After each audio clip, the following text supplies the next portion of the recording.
everyone, it's Sparks here, back for more Final Fantasy XIV. I originally planned to use tonight to play something else, but there's way too much off-camera content that I want to do in this game, so we're going to play it until I've got that content done. So let's get into it. So starting with this quest, an Eggy by any other name. Love is an arbor, precisely the man I wish to see. You are calling Metria of the Sons of St. Connacht? Well, she has recently finished compiling her research into summoning and was kind enough to send a copy of it to our guild. Pleased to know that you are listed as collaborator. I must say, it's quite fascinating, especially the second covering those essences of primals called Eggy. You were able to manifest the beings, yes? Indeed.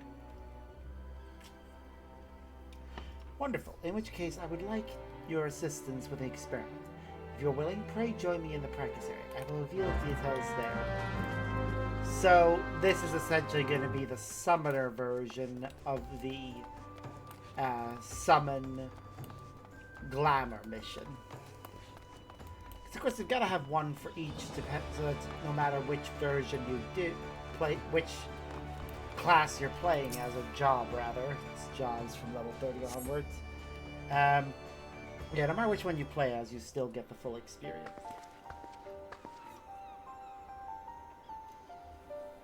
My apologies are the way. To begin with, might I ask you to call forth an Eggy? I should find you like to see one with my own eyes. Mayhap the Ifrit Eggy would be suitable. I understand that it was the first such being to be summoned.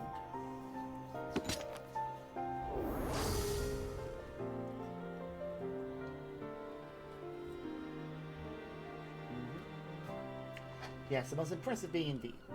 Create according to Imtra the image of the entity which one most closely associates with fire, Ifrit. It is my hypothesis that the same fundamental principles could be employed to alter the form of an Eggy by calling to mind another image. Pray summon the Ifrit Eggy again, but this time focus your consciousness upon Carbuncle. It shouldn't be difficult given the bond you share.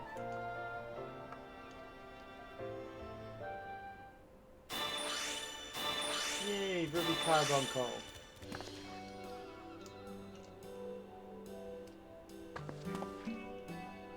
Brilliant, my theory holds. Whilst it takes the form of Carbuncle, there is no mistaking its ethereal composition. I should not imagine that the abilities it wields have changed. For all intents and purposes, it is still an Ifrit Eggy.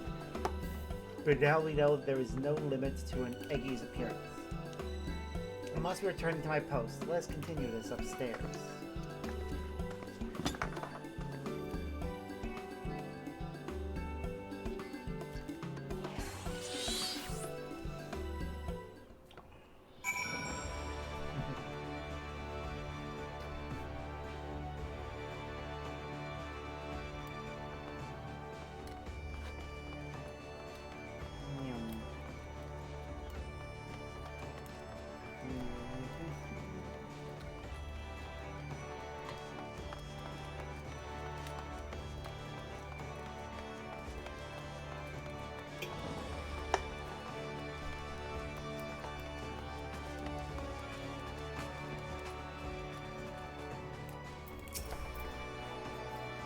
Robert, you have my thanks for indulging me. This experiment has unearthed a new world of possibilities for arcane entities, and I hope you'll find use for the discovery.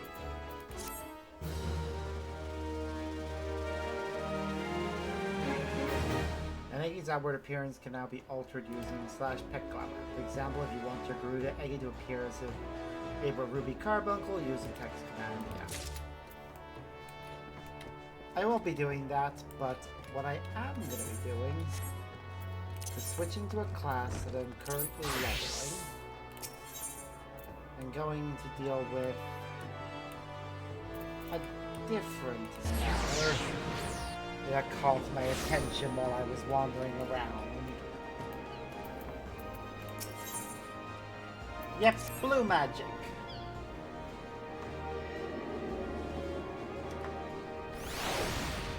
You there, would I be right in guessing you're an adventurer? If so, I have a request to make. We've had reports of some charlatan claiming to be a blue man, whatever that's supposed to be. He could be a blue arts wharf rat for all I care. But I hear he's selling so-called soul crystals to adventurers for a tidy sum. Apparently they're meant to give the holder all sorts of mystical powers, which is a load of chocobo shite according to a dozen or so dissatisfied customers. These spells and what are not really my field of expertise, which is why I want you to help me investigate. I need to tell me whether these crystals are a genuine article. If they turn out to be fakes, I'll arrest them on charges of fraud and you will receive fair payment for your assistance. And if they by some miracle end up doing what he claims, I'll be able to pick up a new parlor trick or two. So you in? Yeah, I can look into this. Very good. See where he's haranguing passerbys near Summerford Farms. I'll meet you there. Alright, before I go do that, I'm going to go to the upper floor and see if there's any new quests up here.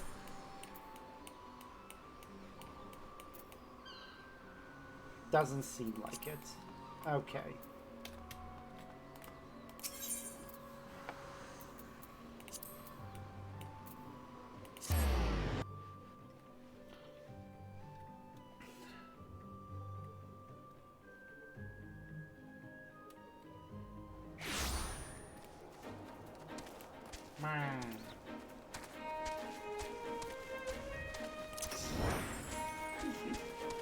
Fun.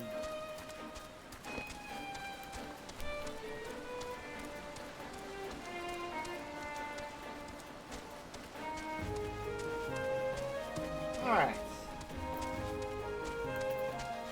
Let's see what happens. We got here just in time. Looks like he's about to make his pitch.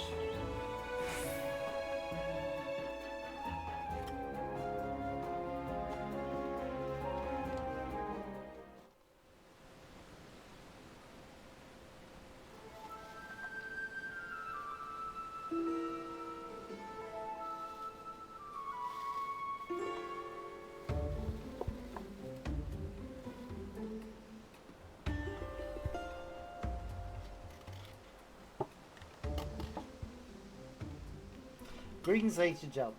The name is Martin, and today I present to you a wonder of the new world. I call it blue magic.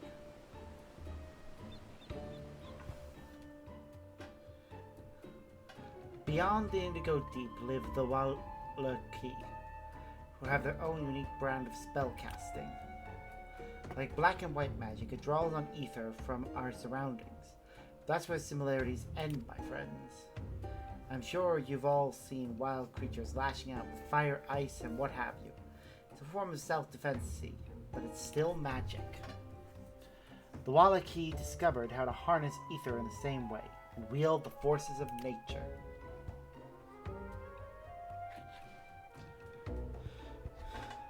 But how, I hear you cry. It's simple. You have to attune your mind to the instincts of the beast. When a creature is driven to attack, you can see into its soul. When you overcome it in battle, you absorb some of its ether and make its power your own. Of course, it's not as easy as picking fights with the local wildlife. My Wallaki mentors taught me well. Now it's my turn to teach you.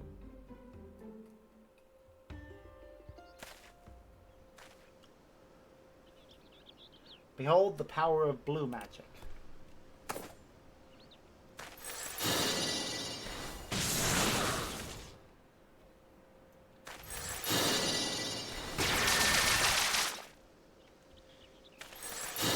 It is certainly impressive. By the 12, did you see that? I thought you'd be impressed. Now before anyone asks why it's called blue magic, let me tell you. For Wallaki, this color holds special meaning, sacred even. And seeing as this ain't white or black magic, it seemed like the perfect fit. Suppose you're all also wondering what you need to become a blue mage like me. Well, for starters, you'll be wanting one of these, a soul crystal. And don't forget a specially designed outfit to help you look the part. I'll even throw in one of these spell books, personally penned by yours truly, containing everything you need to know about learning blue magic. I've got enough for all of you, but you better snap them up before it's too late.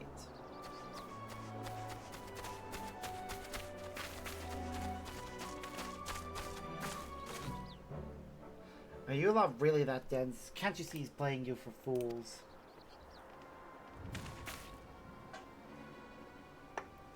Drive the beast to attack? More like run headlong into battle with only a silly blue costume for protection. Of course, no one can claim it's frog when they're at the bottom of some creature's belly.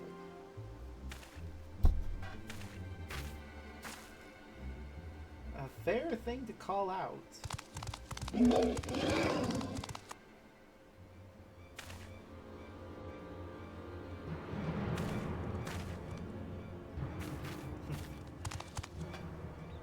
here goes the Mulja. We feast on your flesh, smooth skins. Your gods cannot save you now.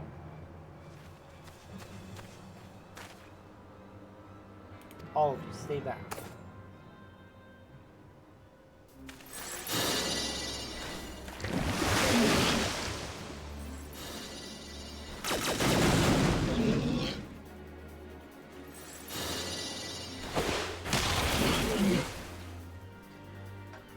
We certainly learned some decent. No more, please spare us.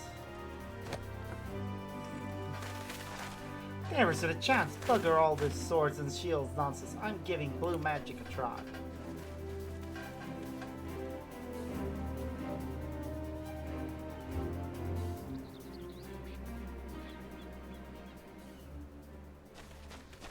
Well, at least they look good.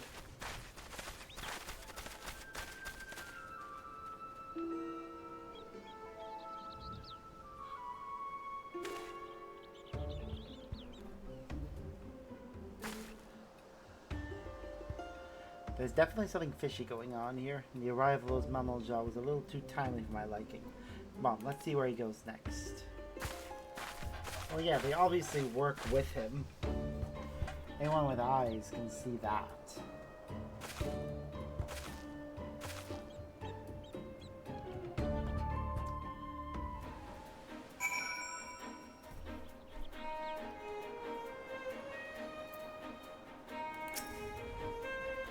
It looks like he's heading for the Morby Dry Docks. Follow me.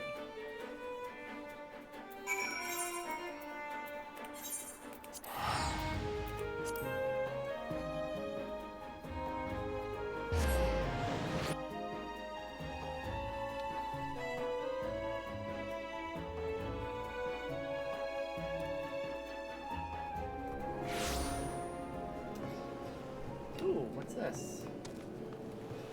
A quest I haven't unlocked yet? Ahoy there, lad. You keen to visit one of them island sanctuaries, I take it? Bugger me, you're unaware of the fuss going on about this whole affair? You head southeast of here, the Isle of Vilbrand, that is. You'll reach the Sea Adept place. Adventurers, much like yourself, have been granted the right to cultivate a number of the deserted isles there. Don't get your hopes up, though. Ain't as if any at all can go and get themselves a permit for one of them sanctuaries. As far as I can tell, the whole project is still in its infancy. The Emerald's bloody fussy about candidates. Tell you what, since I like you, I'll take you to any of yours isles safe and sound. You need only say the word. From a party member, if you can remember a friend was one. You'll be unable to visit an island sanctuary. The owner has forbidden access. Lock your personal. You must first complete the main scenario quest Endwalker. Yeah.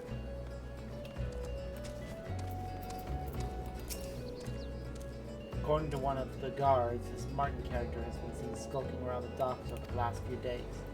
Perry's been begging for leftovers in the mess hall. Considering that he's making Gil hand over fist from gullible adventurers, it strikes me as more than a little odd. Anyway, he was last spotted making his way to the Salt Strand. Let's go.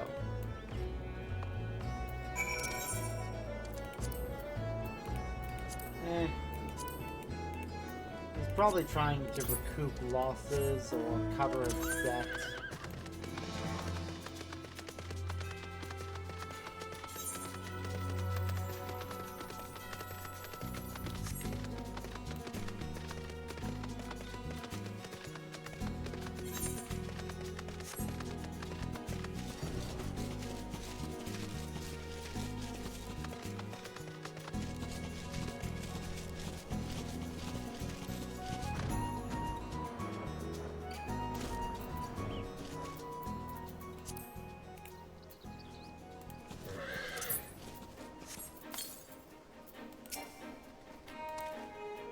Just out of respect, it's up to no good. Why else would he come all the way to a place like this?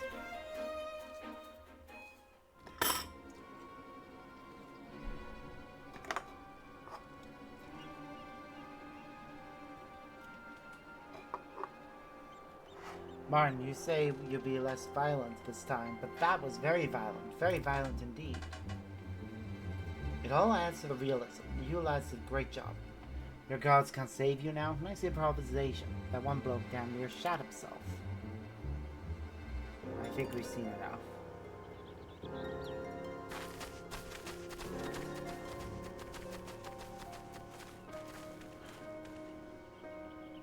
Hold it right there. I'm placing you under arrest on charge of fraud. Fraud? This is all a big misunderstanding.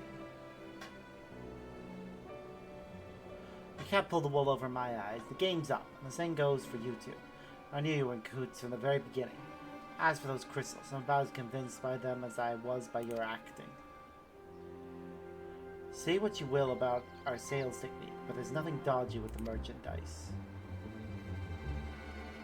I'll have you know I poured my heart and soul into those crystals. The spellbooks explain how to learn the magic. It ain't my fault if the buyers can't be arsed to read them. And if you're thinking about clapping me in irons over the outfit not providing enough protection, I can assure you they were told especially with the needs of a blue mage in mind.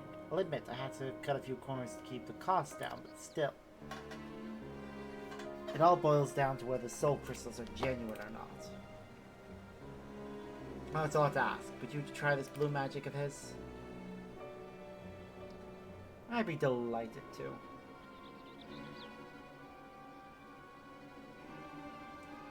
Come on, mate. Don't be shy. Once you've learned your first spell, you'll know I ain't pulling your leg. I'll even let you borrow one of the outfits. It is a well-designed crystal. Like most of the others, the shape is hardly standard. But that one is. Ah, yes, very fetching. While you've been getting changed, Latulja and Gahilja have been luring over a nice cooperative baby crack and teach you water cannon. Bait's been laid, so one should turn up any moment now.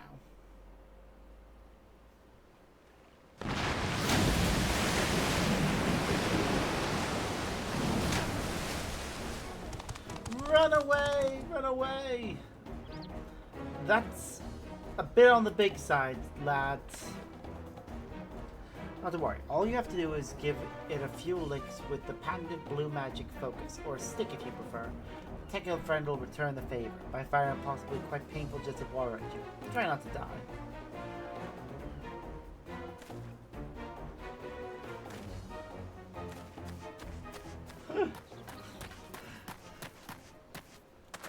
Whack it.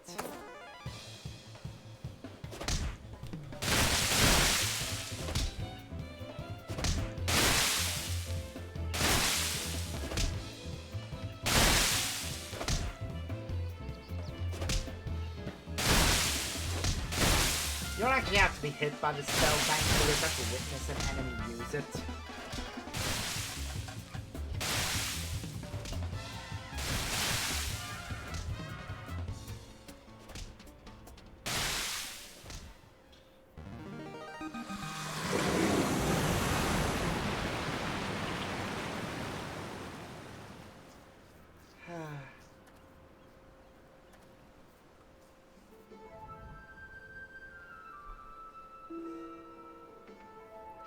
Impressive. After that little escapade, you should be able to fire your very own water cannon. By the by, you don't strictly speaking need to be struck by the magic you're trying to learn. That'll probably happen whether you wanted to or not. In some cases repeatedly. As long as you're the one that beats Sapphire, its power should be yours, assuming you can defeat it. You see, this is what most people don't realize about becoming a blue mage. When you start out, you're like a blank slate. Takes a fair amount of bravery to stare these creatures down and look into their souls. Shame that not all of my customers have your determination. That's hardly grounds for calling me a fraud. You don't think he's telling the truth, do you? I do, actually.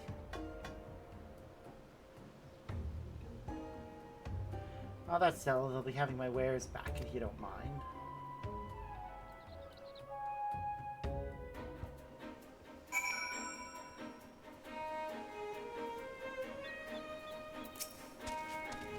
What's this? You still don't believe me? To be honest, man, I don't know what more I can do.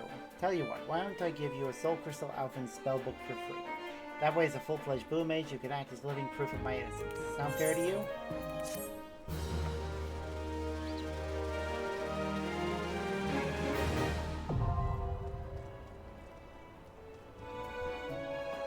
Yay.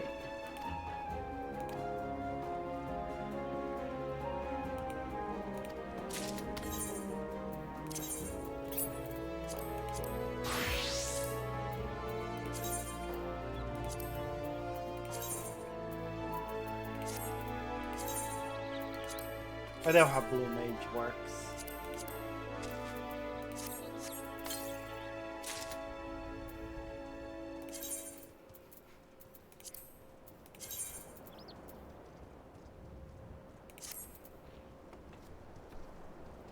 Ooh, I don't have any suitable other jewelry.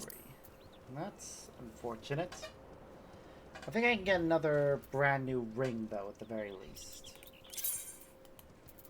Did I remember to get another one?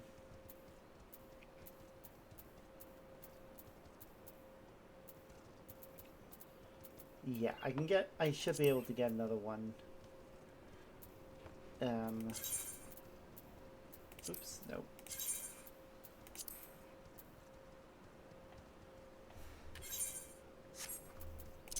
Remove that, remove that, remove that, remove that.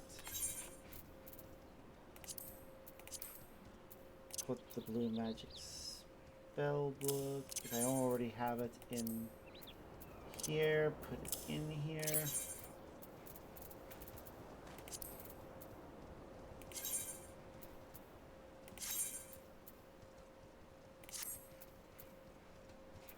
There we go.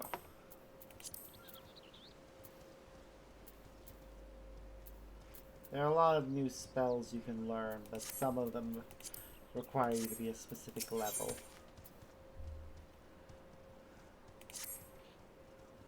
Well, I suppose you better show this yellow jacket that getting smacked about by a mad cracker was a waste of time after all. Just take aim at Latoul John and fire off a water cannon. I like Latoul. If anyone knows how a proper blast feels, it's him. Good God knows he's been receiving end good enough times. This is the only way.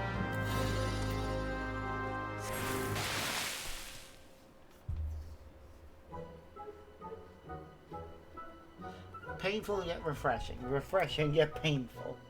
See, I was telling the truth, wasn't I? Indeed. Well then, we best be going. It's been a pleasure. Not so fast, you blue-haired twit. Well, I bet the spell works as you said it would. But you can't sell those soul crystals without adequately explaining the risks. It's irresponsible. Some might even call it deliberately neglectful. You're not under arrest, but from this day forth you're strictly forbidden from peddling any more of your wares. If I hear you've sold so much as a blue handkerchief, I'll hunt you down and throw you behind bars. Oh, poor guy.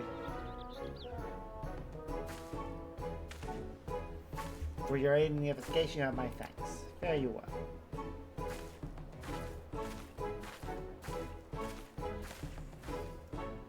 I don't believe it. Just as I was beginning to turn a half-decent profit. Well, well, that was quite a show, darlings.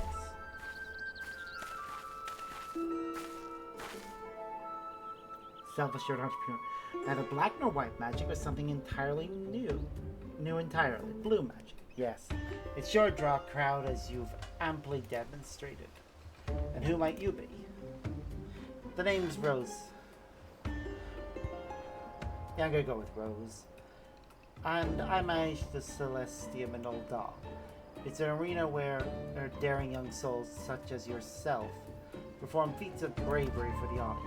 Unlike the Coliseum, the vast majority of the entertainment pits man against beast, with the matches being brought to an end before either side suffers any serious injury. While our patrons revel in the thrill of combat, acts of wanton brutality and bloodshed are considered distasteful.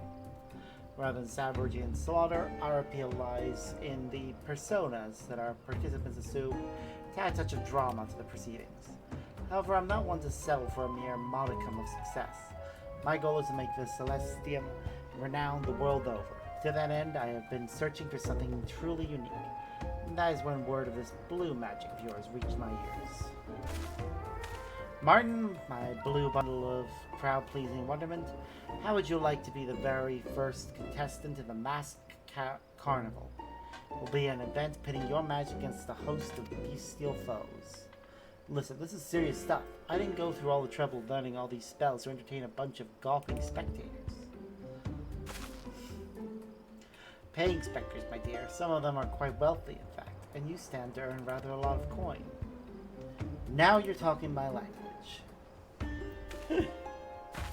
I say, dog, where are you going? I was about to make you the same offer. Ha! To burst your bubble, love, but my apprentice, he's barely taken the first step on the road to becoming a blue mage.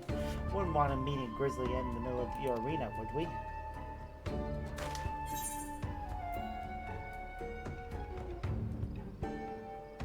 Once I learn some more blue magic, I'll win for sure. I'm not using the rude word. That's the spirit. I'm in no rush, so take as much time as you need with your preparations. Perhaps I could oversee his training between matches. Training? That weren't part of the deal. Oh, I'm not asking you to do it for free, my dear. Quite the contrary. You'll pay me for that too? Consider it done. That's what I like to hear, Martin. Let's get you to Ul'dah for your costume fitting. Come along.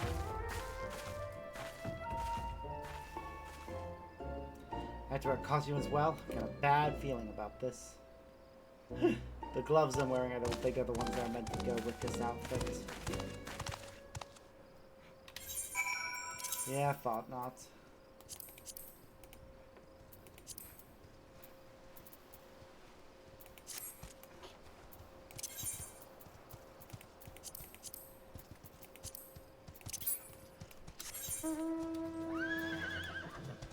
Just checking about that area over there, making sure I'm not missing anything.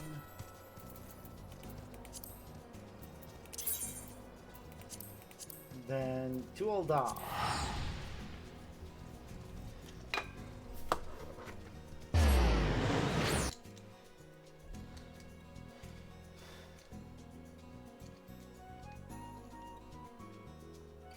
We'll probably find a bunch of different missions.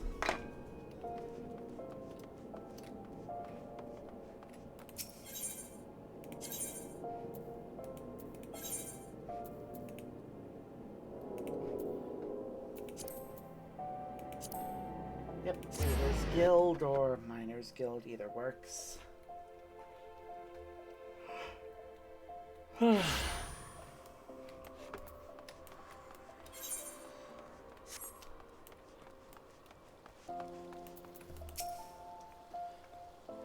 just occurred to me that I never asked whether you actually want to take part in the Masked Carnival. Willing to endure Martin's training regimen in preparation for the greatest performance of your life? You've made the right choice, my dear. I have high hopes for you. Oh dear. As for your illustrious mentor, I believe he should be ready to make his grand entrance any moment now.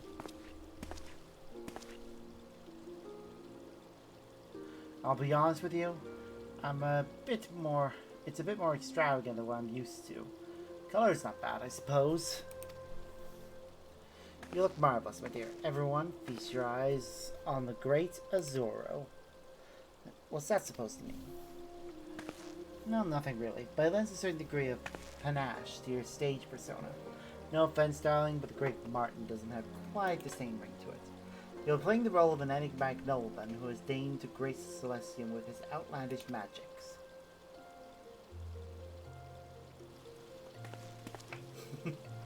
Oh, where are my manners? I never asked your name. Arbor. We should come up with something a little more inspiring before you step into the arena. Ah yes, there's some information concerning you two gentlemen. As you may have heard, Ul'dah has a lot of the band's members of most beast tribes venturing the city. It was mainly to keep our goblin merchants. You see? That's someone else pour over the documents, and it seems there is no mention of the Mamalja whatsoever, meaning you are free to stay as long as you please. Of course.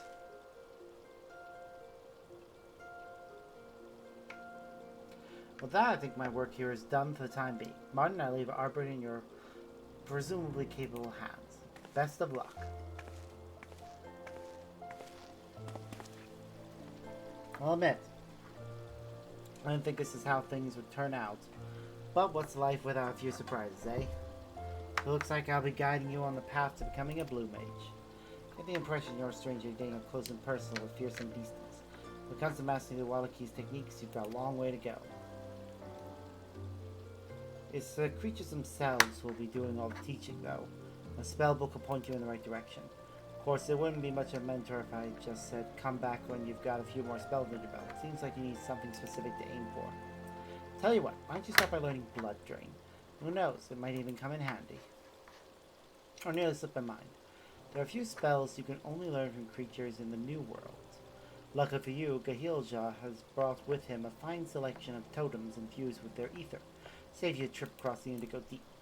Don't get your hands dirty fighting off fiends. Just absorb the ether, and the magic is yours. Naturally, we're not going to just give them to you, since you're still only a novice. We want you biting off more than you can chew. When you think you're ready, talk to Gahilja. Gahilja, very impressed by Albert's bravery when Kraken appeared. Now Albert must impress with skills as Blue Mage if you want these totems. You heard the man. There's a whole world of spells waiting for you, so go and start learning.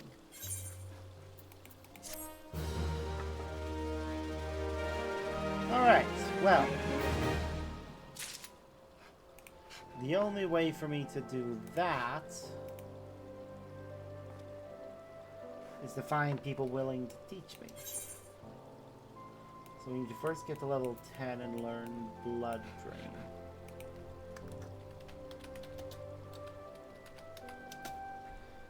Blue Mage spells. There is a proper list that I can pull up quite easily.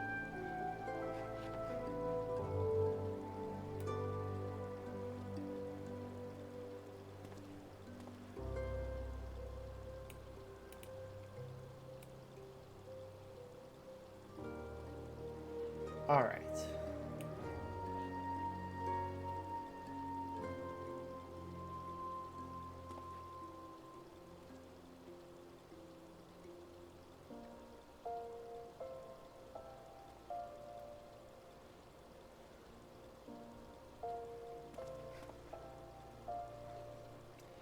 Okay. Who has this spell?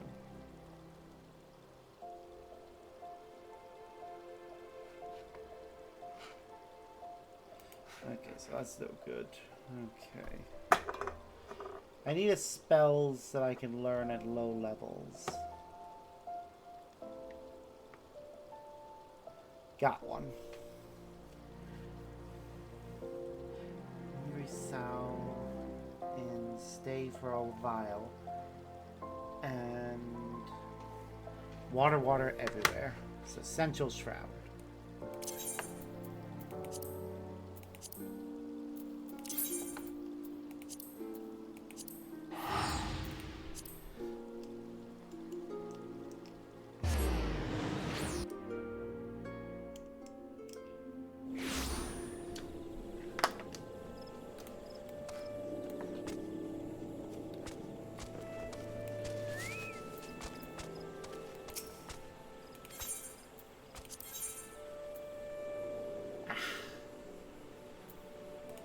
Wait.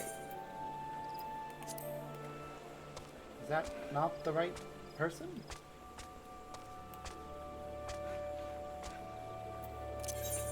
I'm gonna teleport to Redania. Because the quest may be here, but it doesn't look like it's available? I'm confused. It's fine, we'll figure it out.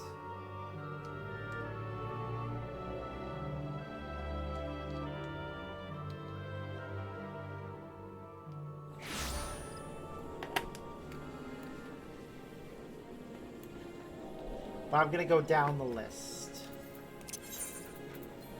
Because Bravelock, Longstar, Dragon's Neck, Pharaoh, Sirius.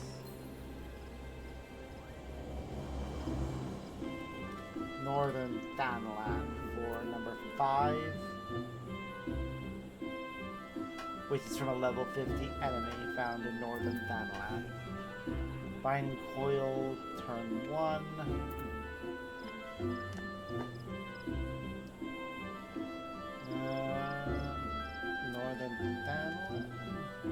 From an elite mark, I'm better off going for Tamtar Deepcroft to get that one, or Lost City of Amdapor. Milanosia for 8. Which is Final Sting. I already know that we can't get that one because the enemy's too strong.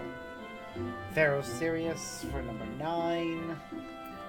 Number 10 is from Orm Vale. Number 11 from... It says Copperbell Mine Hard, but I could get it from a Clay Golem in North Shroud at level 28.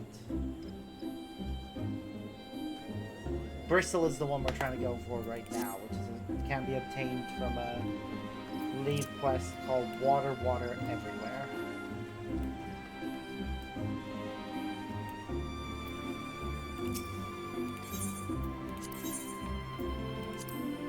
There we go.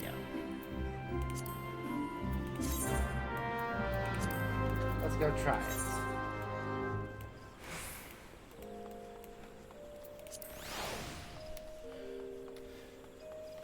Also, this class doesn't have, no hunting log for this class.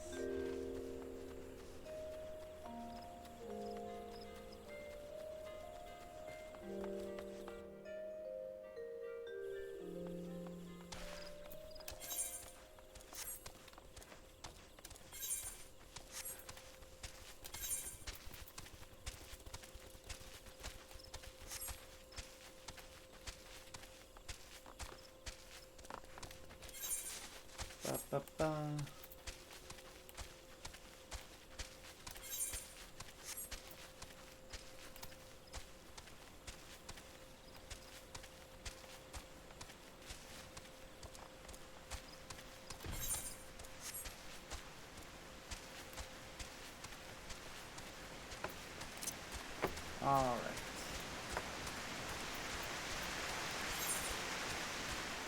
This is only a level 1 quest. So...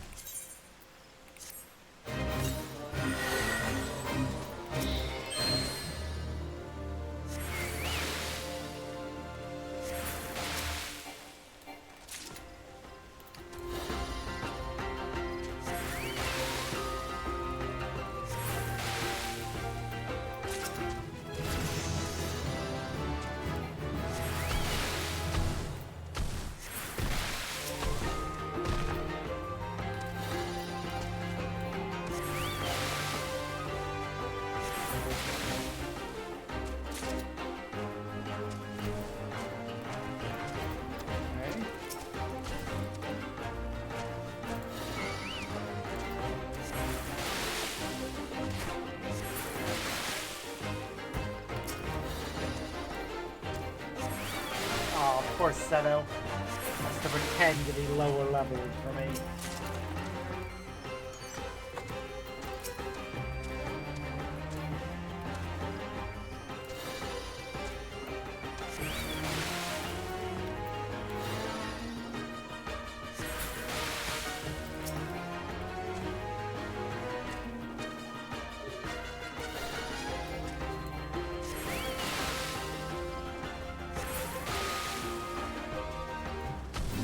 That's it?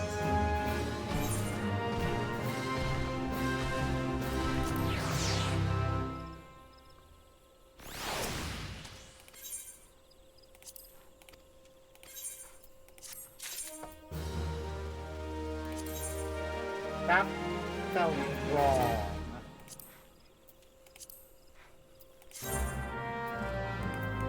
It's saying an enemy called... It does say that an enemy spawns during this that should have the spell. But I didn't encounter any enemy that had a spell. Maybe they only spawn when you do it at higher levels? Question mark? Well, the only thing we can do is try again and see if we get it this time.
I will keep trying until the enemy I need spawns.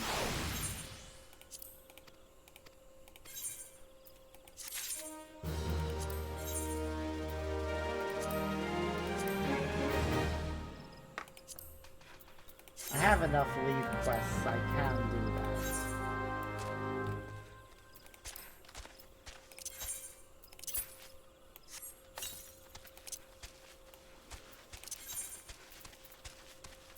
But yeah.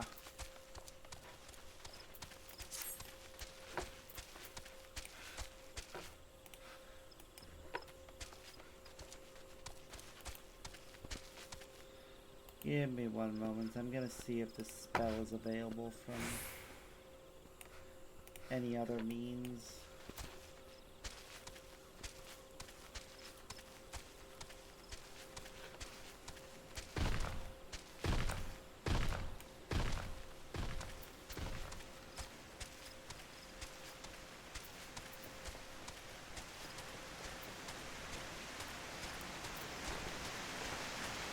Maybe I'm taking the wrong quest?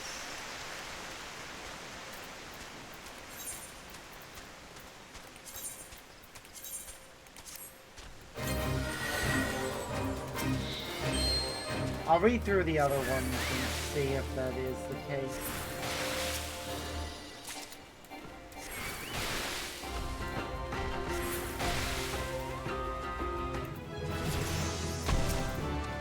I mean, it's helping me level up at least, so it's not like this is a complete waste of time.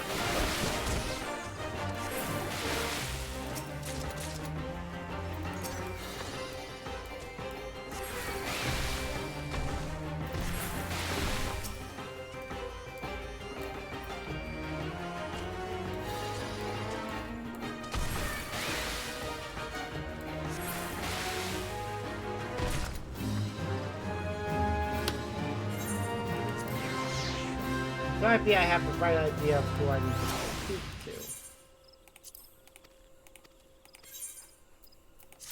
For the wrong quest.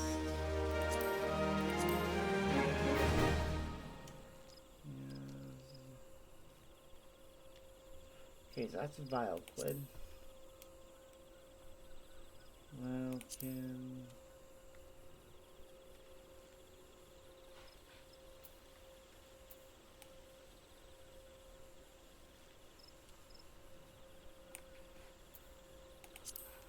Okay.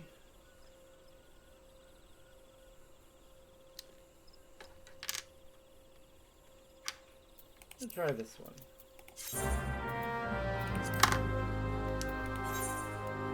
I get the feeling that I'm just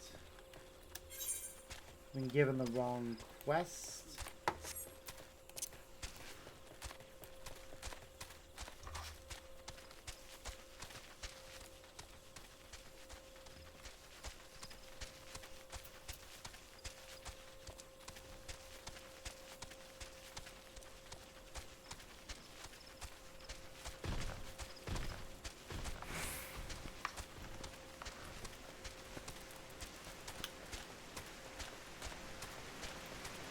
Guess we'll find out momentarily.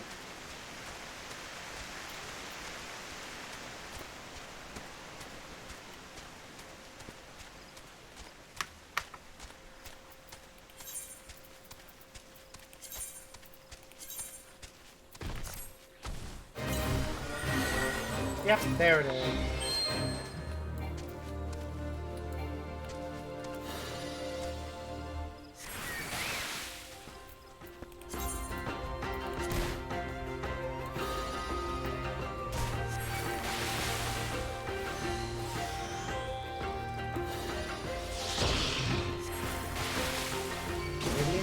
Spell called Risk.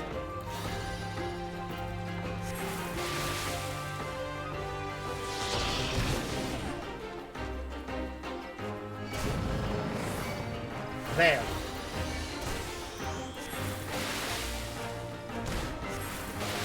Inflicted with boost.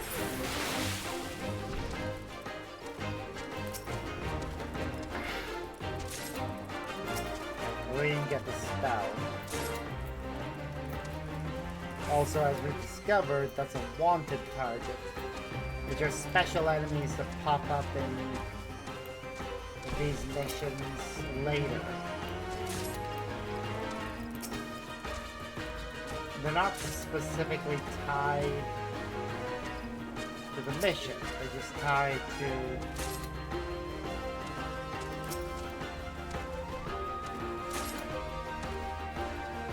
at whatever level we are. Yep.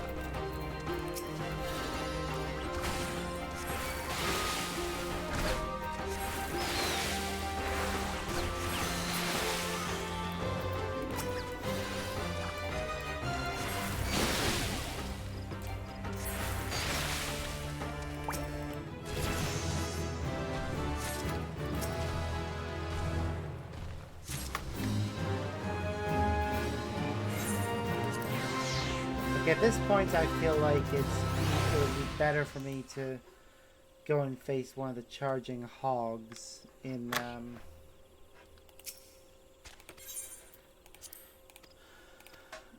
another part of the map.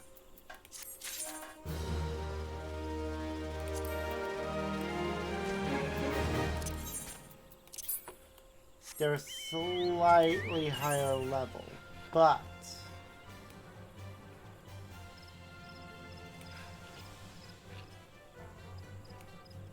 around 30,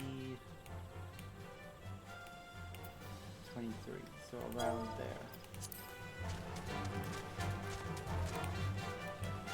The factory mirror is really better. I should go and do some other missions, like if it bleeds we can kill it is definitely a mission I want to make progress in.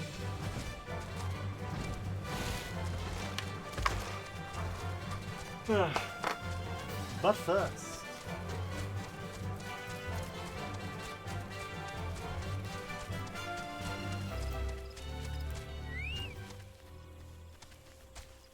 so charge it. The hoglets are no good.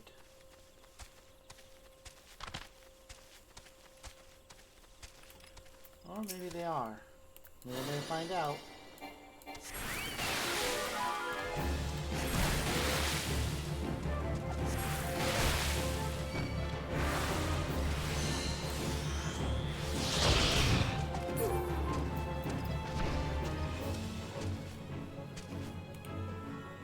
Hold on, is this an enemy that only spawns during a specific fate, which is not Lady Killer or Spirit Hold Run, it's a Mother Scorned. So yeah, that's no good to me.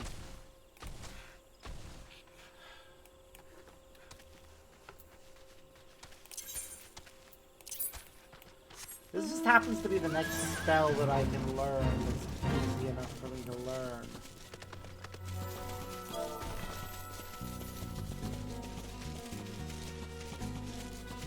Wah.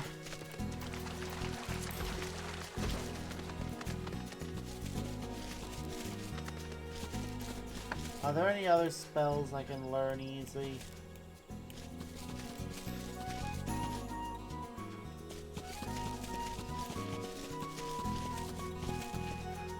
Where are these things can teach me Blood Drain?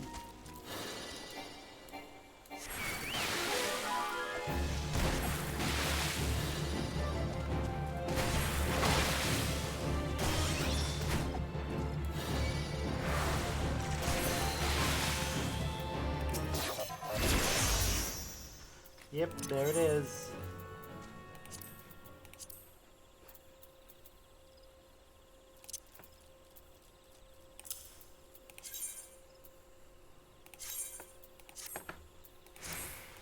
We learned the spell.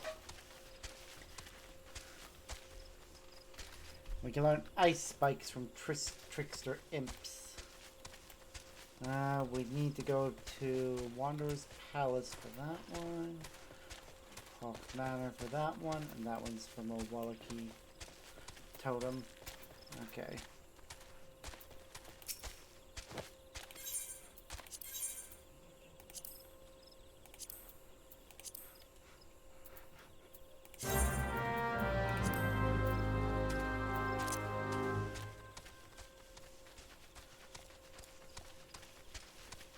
When I'm a higher level, I'll be able to try it from the wild boar, the shroud, but for now I'll just try getting it from doing this dungeon.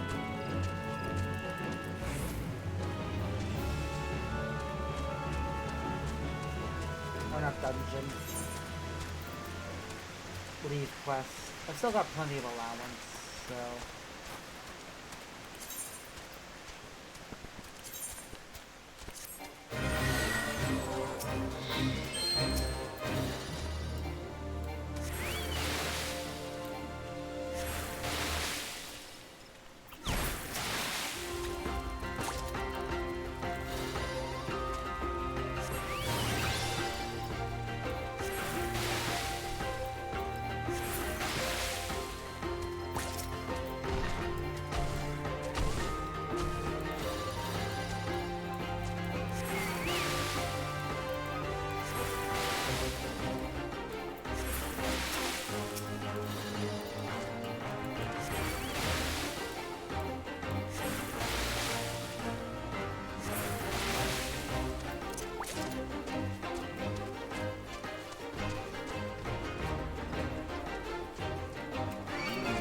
I hope it's not a case of the bounty card gets spawned and it's totally random. If it is, and I don't see it at all,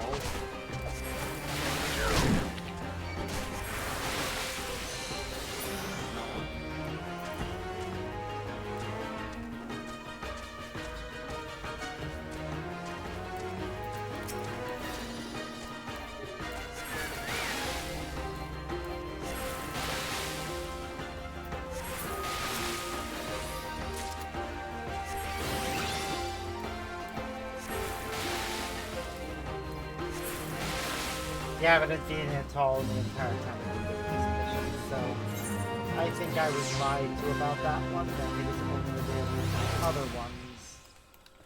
But I think I'd have a better chance of getting this particular one if I focused on enemies who I can actually get it from easier.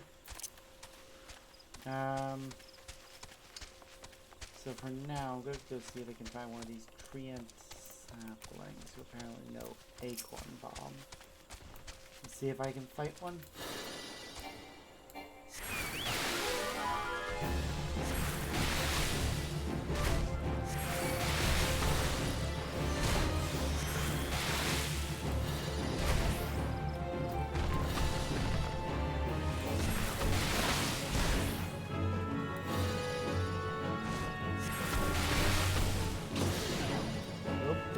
Acorn bomb. Damn it! We actually managed to kill it before it cast the spell I wanted it to use. So, we can defeat it. It's hard, but we can do it. Oh, we wandered into a face. Not my intent. Participate. I just want to find an enemy that I know is over here and try taking it out.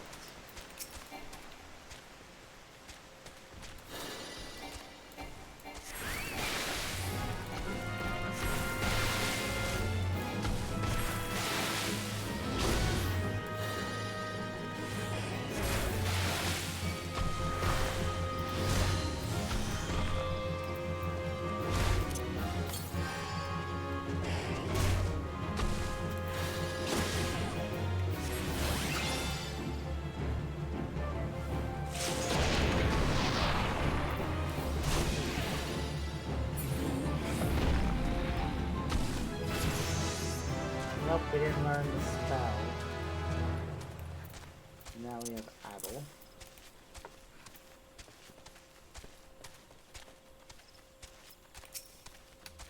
which actually could be useful to us when it tries to use Acorn Bomb.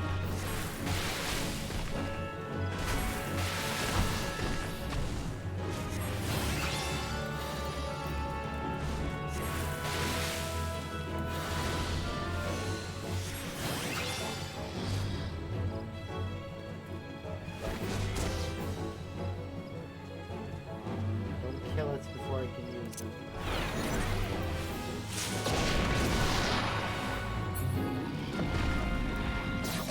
There we go. We learned the spell. It's not a spell I'm going to be using much, but we learned the spell anyways. Then we want to go to 27, 24, which is, oh, that area there. Easy enough. There we can learn Ice Spikes, which those enemies are more inclined to use their spell, so it should be alright.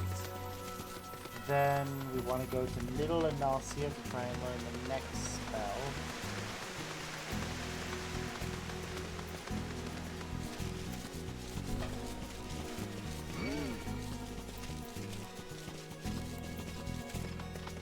Basically, I'm going to try and learn every spell that I can at the level that I'm currently at.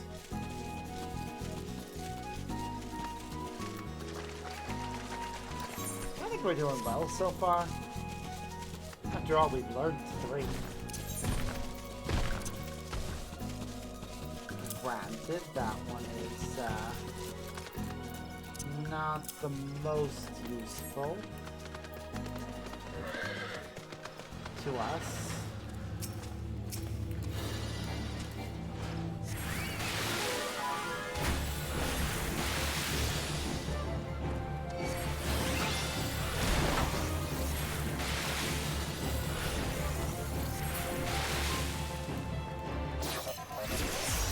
Immediately learned the spell.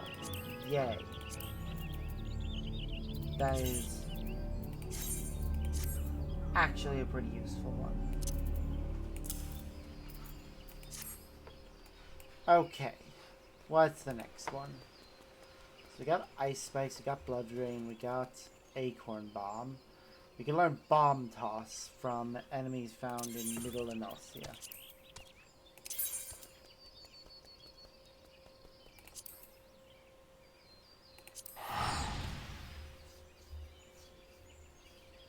Then we can try and survive an enemy using self-destruct on themselves.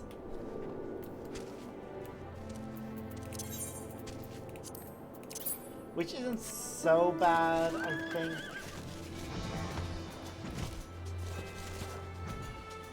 Okay, where are we going for this one? 23, 21.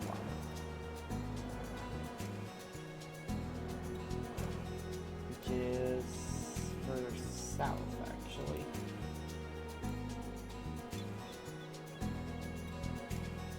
Yep, there. That camp. Looking for goblin fishers or gamblers. It immediately uses a spell on that. Good.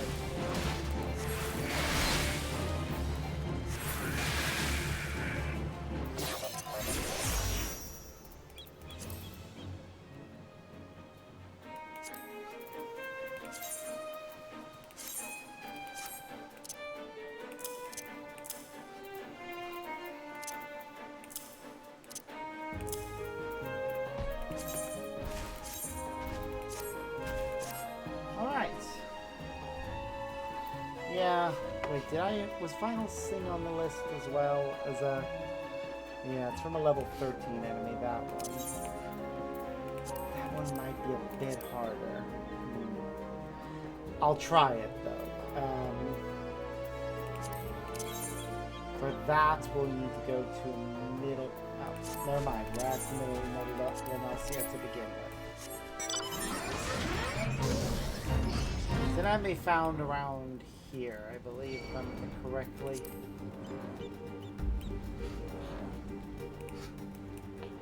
The main problem with this particular enemy is the final sting is a close range attack that instantly kills. So I think for the duration of this battle, I'm gonna need my chocobo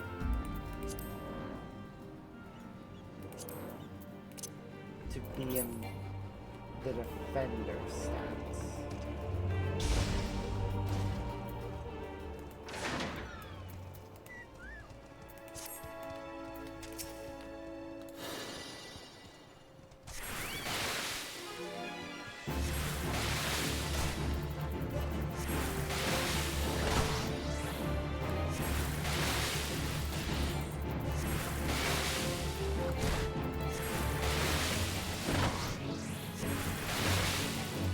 Draw the enmity away from me, please.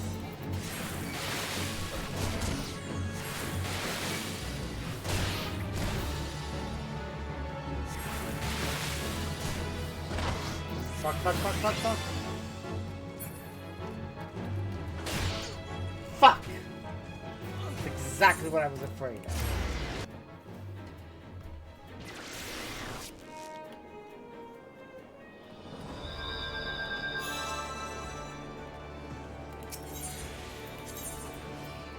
There's two things with that.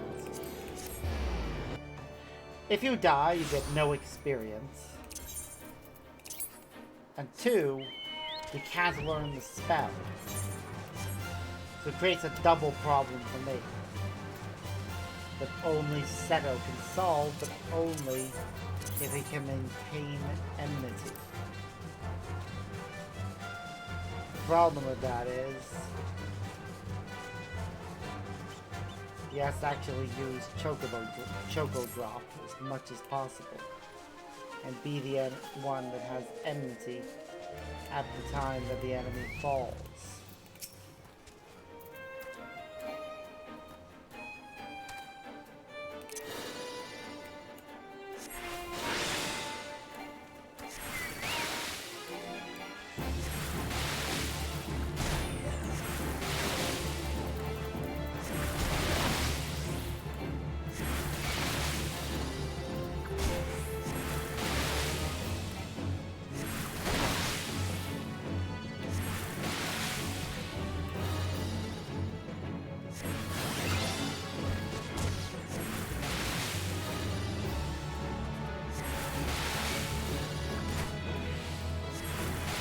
No, no, no, no, no, no, no, no.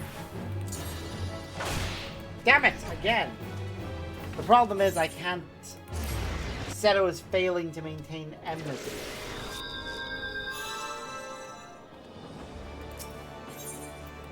And I can't tank the spell. I can do this. I know I can. I just may need to use Bomb Toss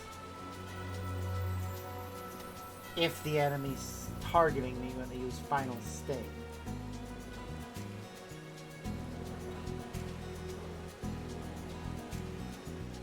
And hope that its cast time is shorter than Final Stings.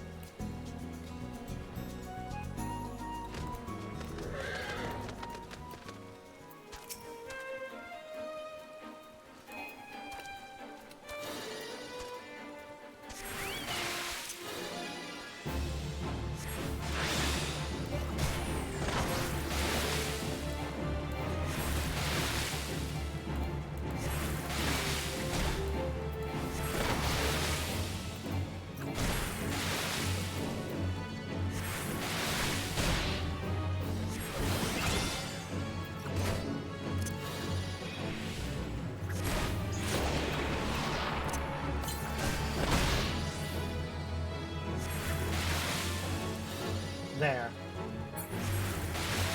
Go bad for Seto. But I learned the spell.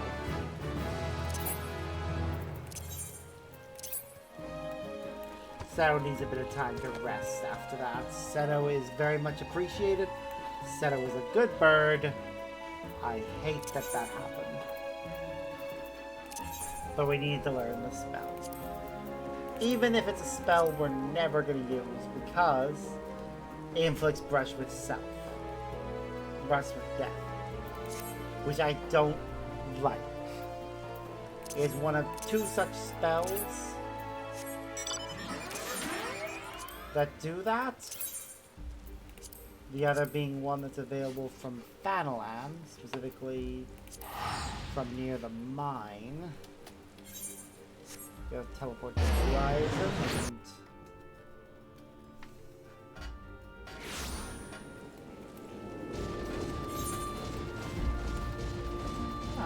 greatest story never told. Weaponsmith of legend and the memories rekindled. I am intrigued by all of these quests.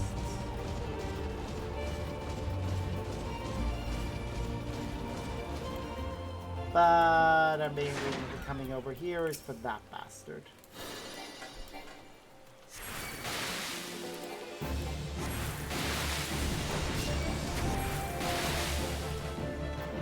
Oh shit, I had better summon my Chocobo. Seto, you are welcome back. Please keep me alive.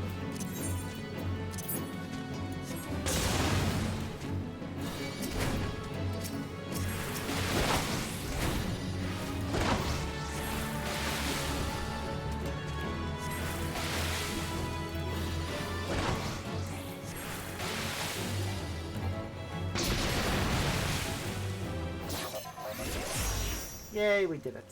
Another spell in the book. Again, not a spell we're going to use because, like the previous one, it inflicts brush with death.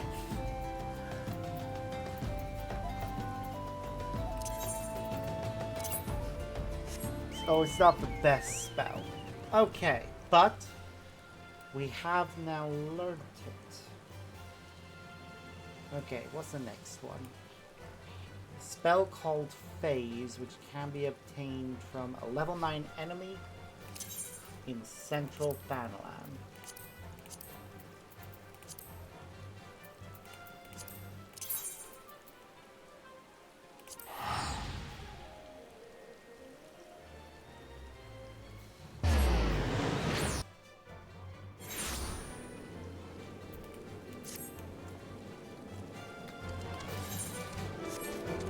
Found at 16, 19.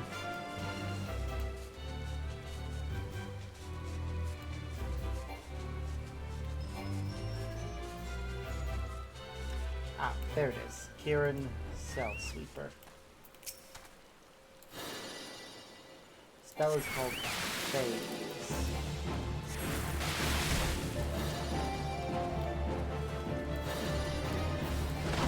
It is an offensive spell, at least. We did not learn it. Yeah, one of the problems that comes with open world enemy spells is that you don't necessarily learn it every time.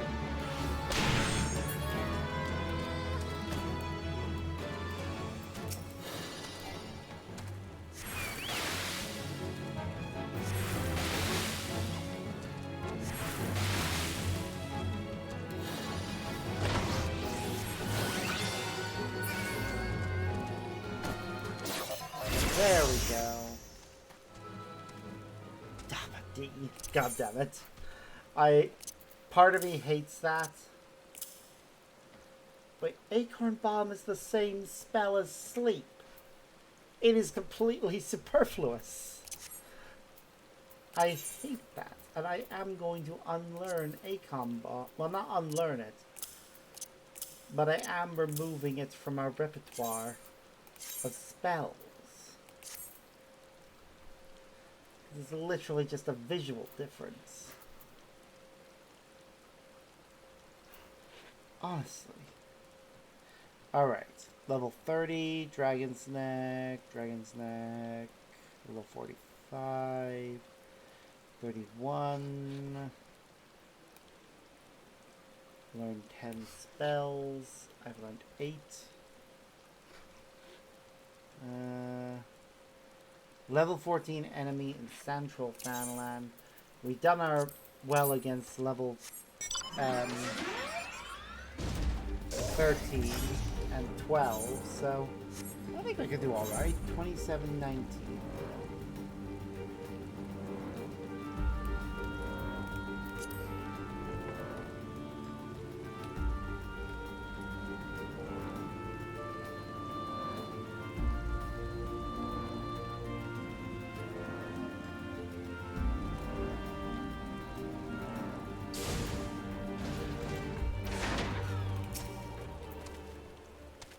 Is that the enemy we need? Toxic Toad, yep.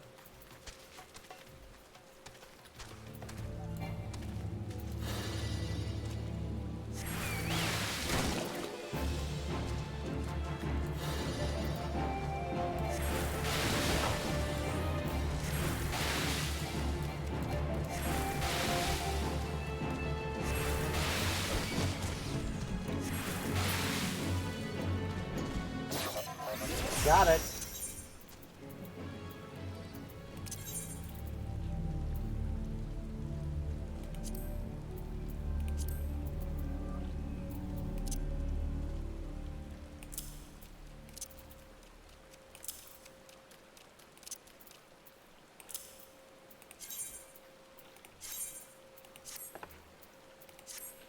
Alright, so Toad Oil is from level 24. That's way too high. 38. Those are both from dungeons. Dungeon. Level 24. Dungeon. Mass Carnival. Dungeons. Dungeon. I'm at level 16. Let's see. 20. 45. Or 32 actually would be better. Dungeon. Trial. Multiple trials.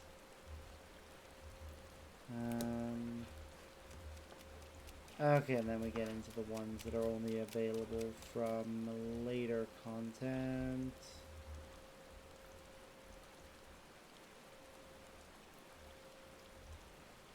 Yeah, I think we've gotten all the spells we can for now. So let's go ahead and go back to, now that we're level 10 and we have the spell that he wanted us to learn, we can go back. If I need to, for the next bit, because I'll have to team up with other people and that'll take, using Party Finder, and that'll take time. I think that's as far as I'll go in this bit. For a lot of the stuff relating to the Masked Carnival and this bit of content, I will probably level them up and learn the spells off camera, then come back whenever I have story content to play. Okay, so we are able to get a spell called Off Guard,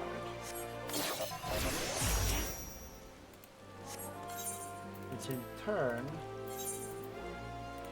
means we can get Mighty Guard and White Wind.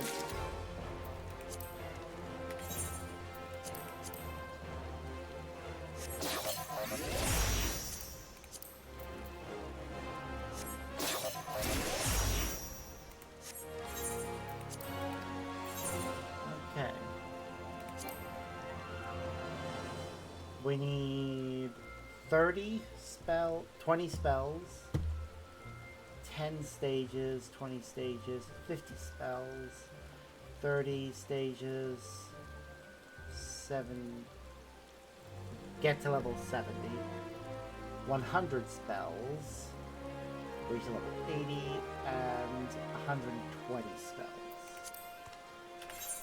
Okay, well, let's look at the spells we just got. Mighty Guard,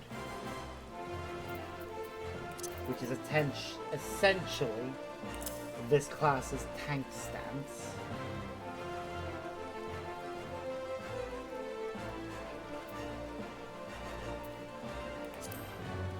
White Wind, which is our healing spell for ourselves. And Off Guard, which increases damage, target's damage taken. There.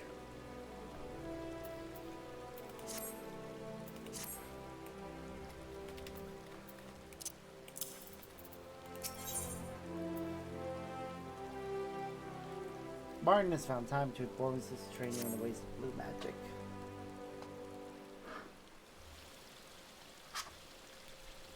Well, well, if it ain't my gifted apprentice Arbor. Before you say anything, let me guess. You're here because you've learned Blood Drain and you want to hear my next bit of advice. I'm right, aren't I? The next step is to... It's him, the great Azuro! It's like all my name days have come at once. Please say it for us one more time. How can I refuse my adoring puppet?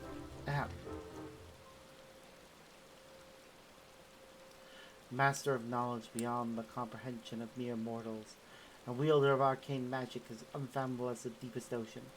Hearken, foul beast, the indomitable keeper of the blue has come.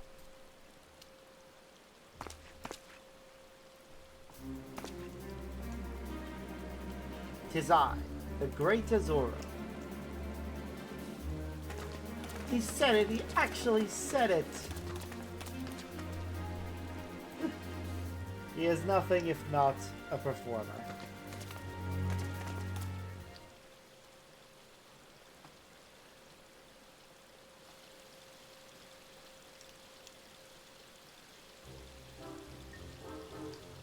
Sorry about that, just doing my bit to keep the coin rolling in.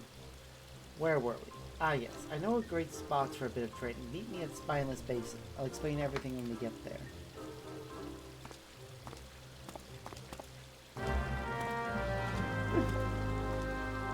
I don't think I'm actually going to get any training. I think I'll get there.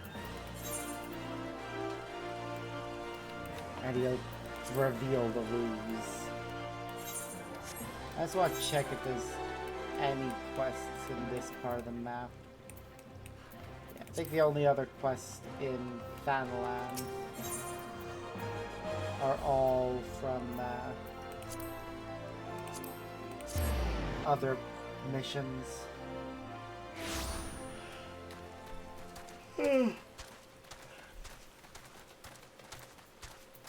But yeah, this is a useful thing if you're planning to be a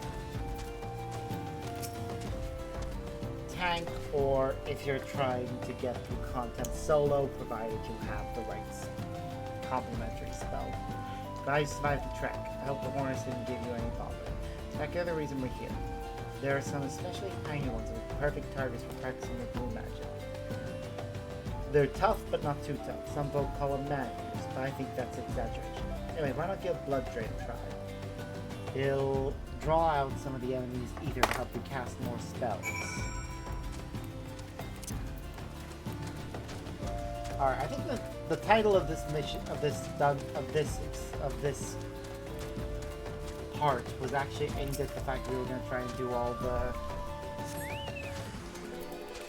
trials.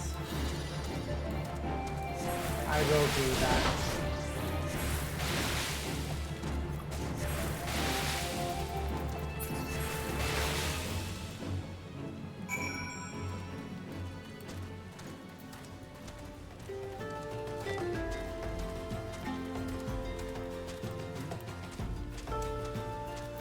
Signings, autographs.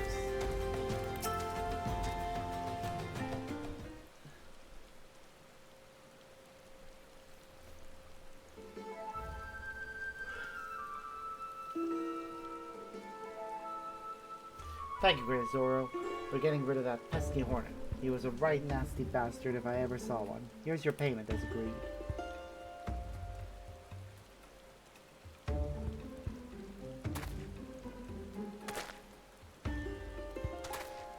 Profiting off of my work. How dare. I didn't see you there. How goes the training?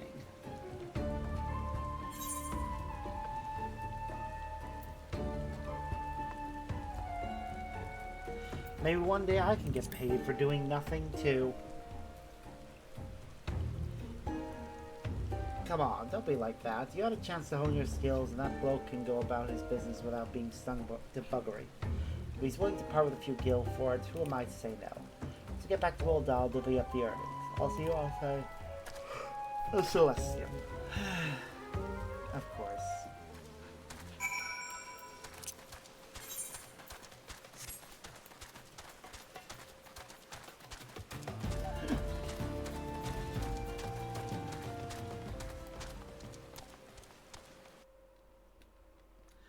It's actually fine, I really don't care. It's just funny to act indignant on my character's behalf. Okay, rather than using the fast travel when it's so close by, and we're gonna have to walk a bit. Once we get there anyways, I'll just walk. Her Lane, otherwise known as the Poor District.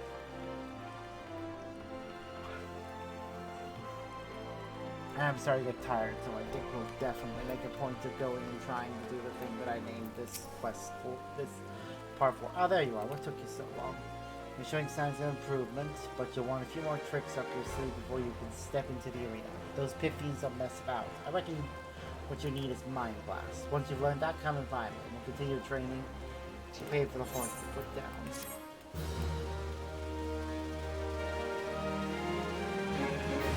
I think I'm being stingy. This way, always track the fees for your training. If I charge any less, I'll be cutting my own throat.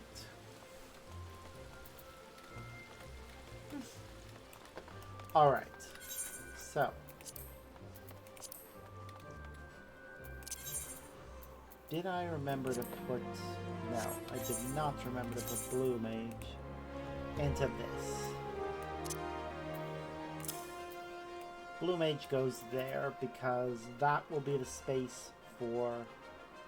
Actually, no. Blue Mage goes there because the Pictomancer goes there. And two healer classes are remaining. There will be 3 physical range DPS. And then our remaining 3 melee DPS. And there's some tank classes when they eventually release the last one. Yeah.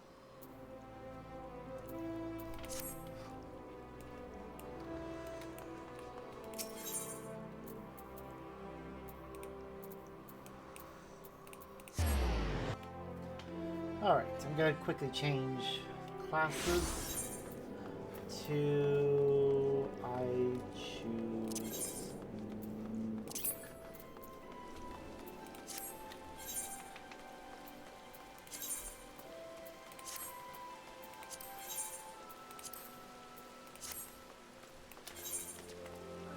Enter the Viper, the Rise and Fall of a Gentleman,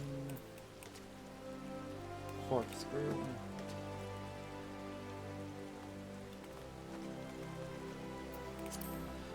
I will acquire all these quests. Arbor, but thank you for coming. The Flame General will be heartened to hear that you have answered the call.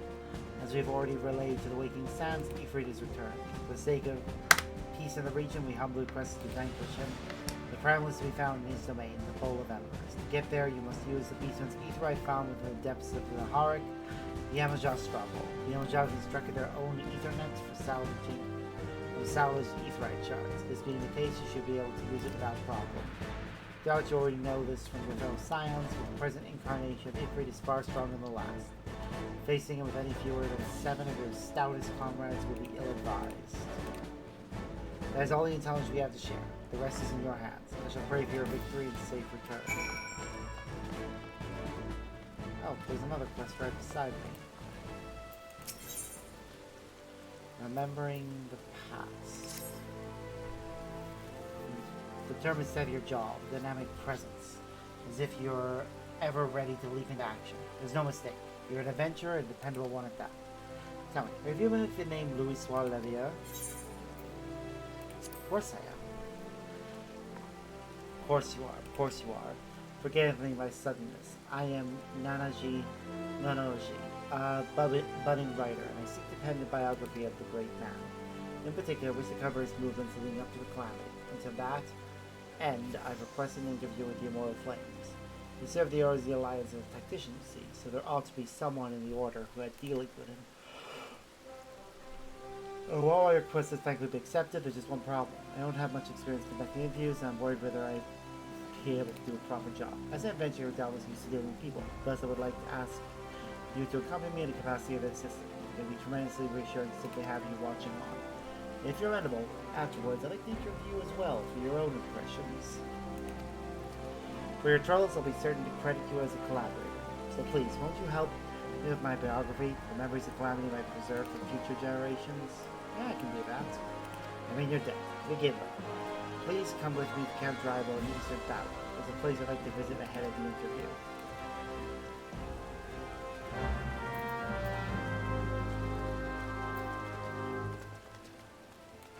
Alright, 2 other quests in this region.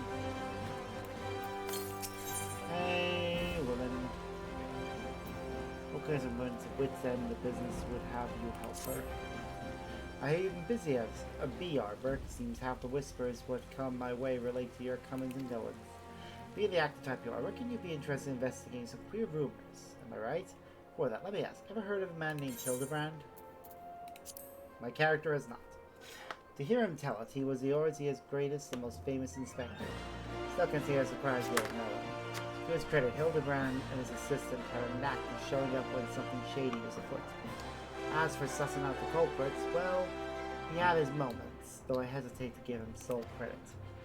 Anyway, 5 years ago, he gets it in his head that he's cracked the code of Messiah's 7th verse.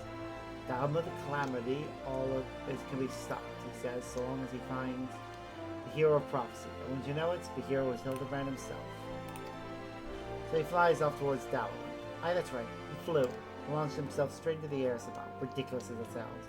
Of course, it's illogical that he's got to come back down, though it was only recently that we found his body. I have reason for bringing in this up. Alright, so Nashu, Hildebrand's erstwhile assistant, has since become an inspector in her own right. At present, she's investigating the queer rumors I mentioned earlier. She's a sweet lass, a bit daft, but sweet nonetheless. So when I hear she's at wit's end, I want to help. Thing is, I prefer to meddle in the affairs of the living. Zombies are most definitely not my forte. So if you're willing, I'd be grateful if you lent her a hand. As to where to find her, she's like to visit Hildebrand's grave in the Lich Yard when she's frustrated. Try looking for her there first. Will do. And then one more quest that's in this area.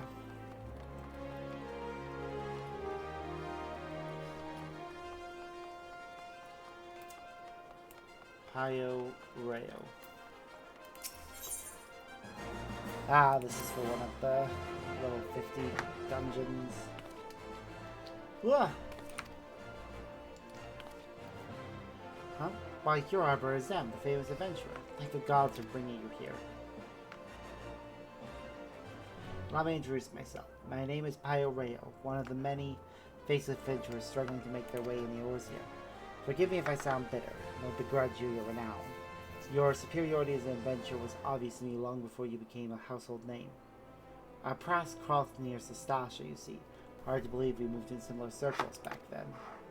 Speaking of which, do you perchance remember having met a conjurer named Ida around that time? We used to adventure together, she and I and 2 others.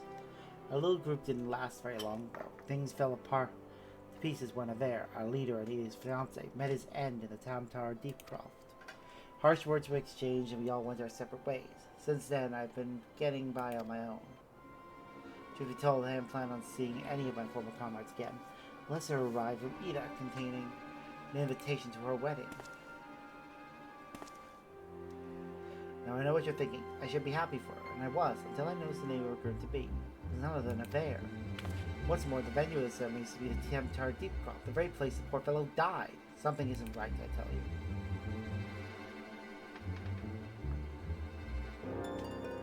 Now in the letter, Ida wrote that Levain, that's the 4th member of our group, had already agreed to attend. They chanced to meet each other recently, from what I could gather. Now, Not knowing what to make of it all, I thought it wise to consult Levain about the whole strange affair before applying. Last I heard, she joined the Scions of the Seventh Dawn, and didn't have the first idea how to get about tracking her down. Not until the Grey Sign of the Mall appeared, that is. Could you tell me where I might find her? Yeah, go to the quicksand.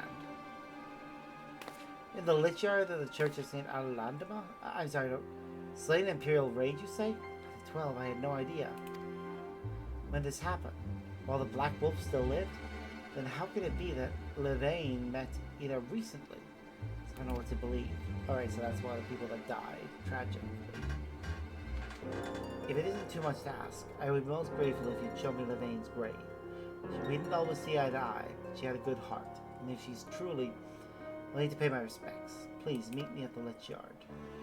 Yeah, I can do that.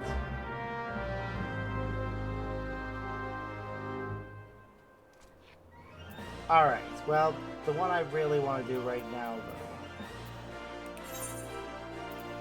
is this one.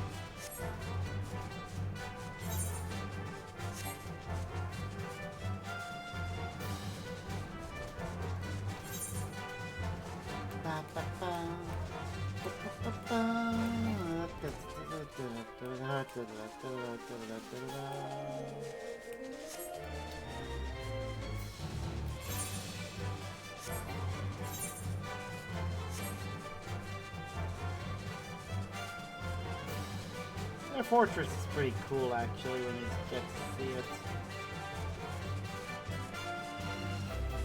It's just a shame you can't fly that close to it.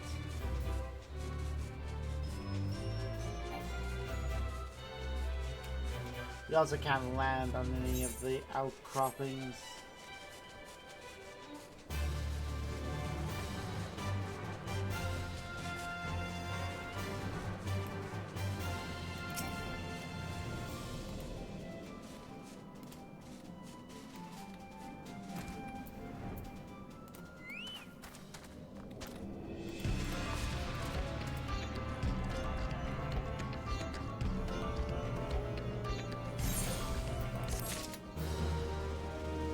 Well, we're gonna do it. Bowl of Embers Hard.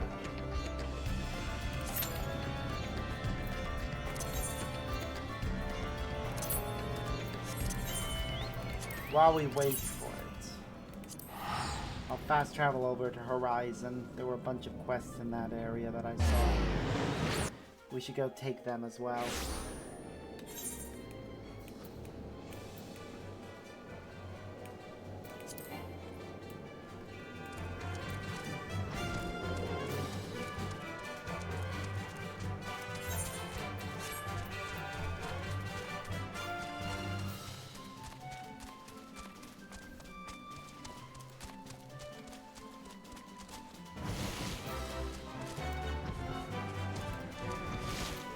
Valiant Heart. Great story never told.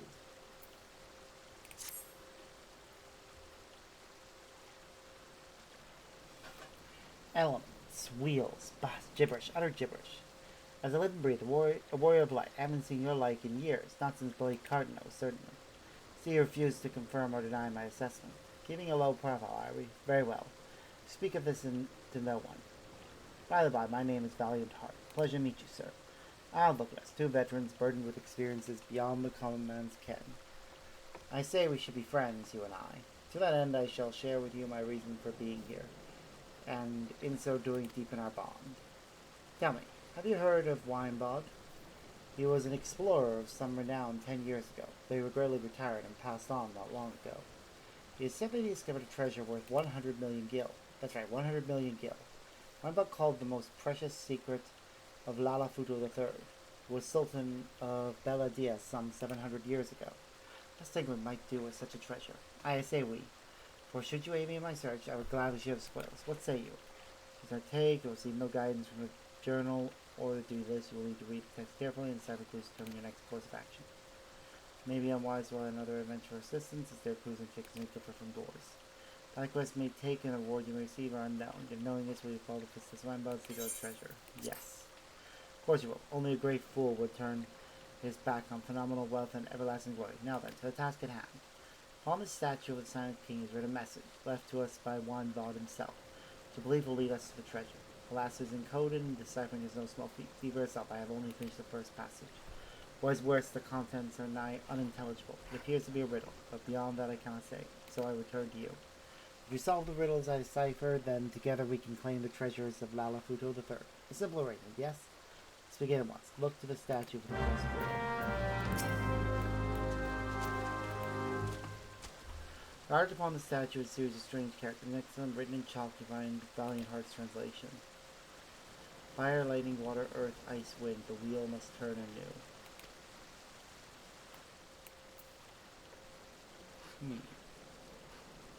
Fire, water. The only thing I can think of myself is the Temple of the Elements. Or whatever the name of the... What's this quest called? Greatest Story Never Told.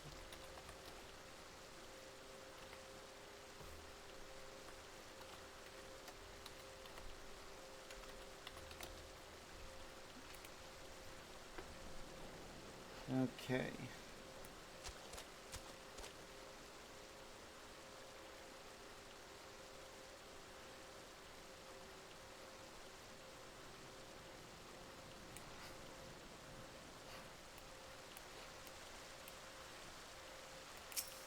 What was the first part? Alf. Oh.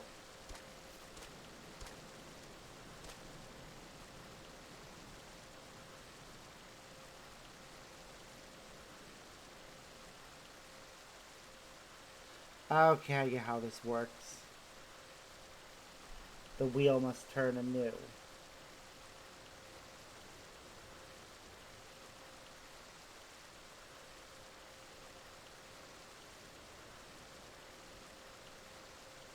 I think it's Thal's Respite?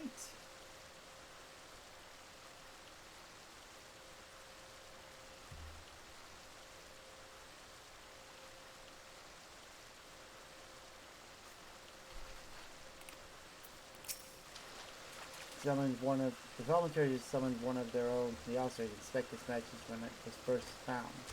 Kim went in less than a bell, having determined at a glance that it wasn't Belladea and origin. The treasure we seek belonged to Belladea and Sultan. I don't see a reason why Weinbald chose to mark the statue. That fellow, Yarrow was his name, I believe, may have insight into this riddle.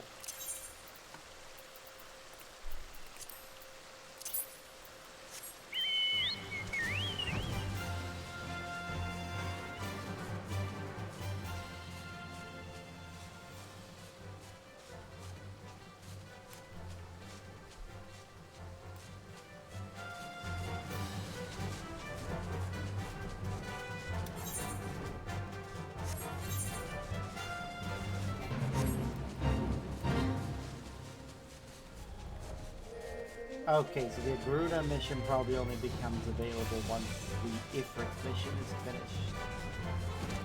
So hopefully it pops soon. But first, the Ghost of Amdapor. If you don't mind my saying, it seems to me you have been wanting for stimulation of late. Aye, the air of torpor about you is quite palpable. Adventurers are next to kin to explorers, my friend. Like us, you need regular doses of excitement, else you'll like to shrivel up and die. May see that happen to you, so I'll tell you of a place that will surely set your heart to racing. Amdapor Keep. It is a ruined fortress situated in the South Shroud, dating back to the 5th Astral Era. Without delving into the past set your loins afire, the keep will surely serve to quench it. The entrance is blocked by a wood whaler named Maxine. Give her my name and she will tell you all you need to know. How fares the adventuring of late? Your gear holding up against the rigors of trade? Make no mistake, my friend. The quality of your weapon may well prove the difference between life and death. If you're serious about such things, there's someone I could introduce you to. Her name is Rowena, and she is a collector of all manners of rare artifacts. She might have something in her stock to suit your martial prowess. The arena used to do business all dawn has since relocated to Revenant's Toll so as to be nearer to the ancient ruins from which she derives her livelihood. Should you have a reason to go there, you'd do well to pay her a call.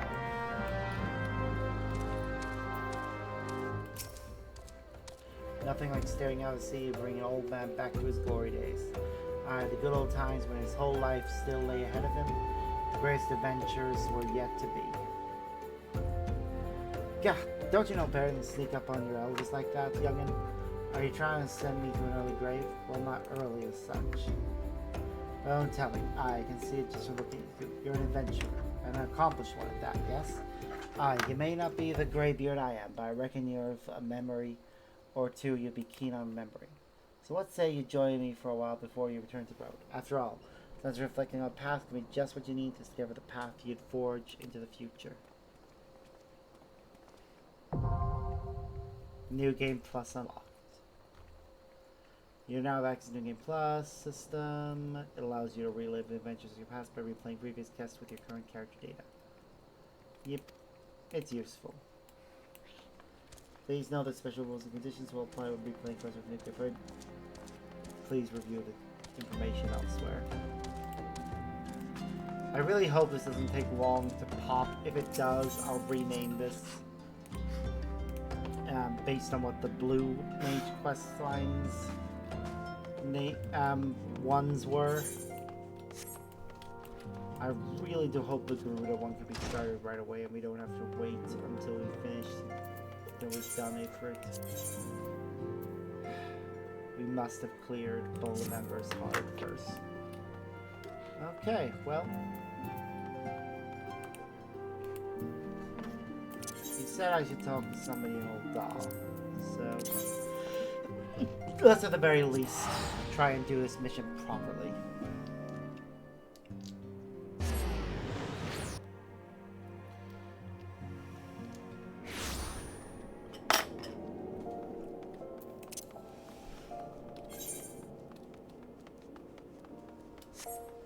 Thaumaturge is killed.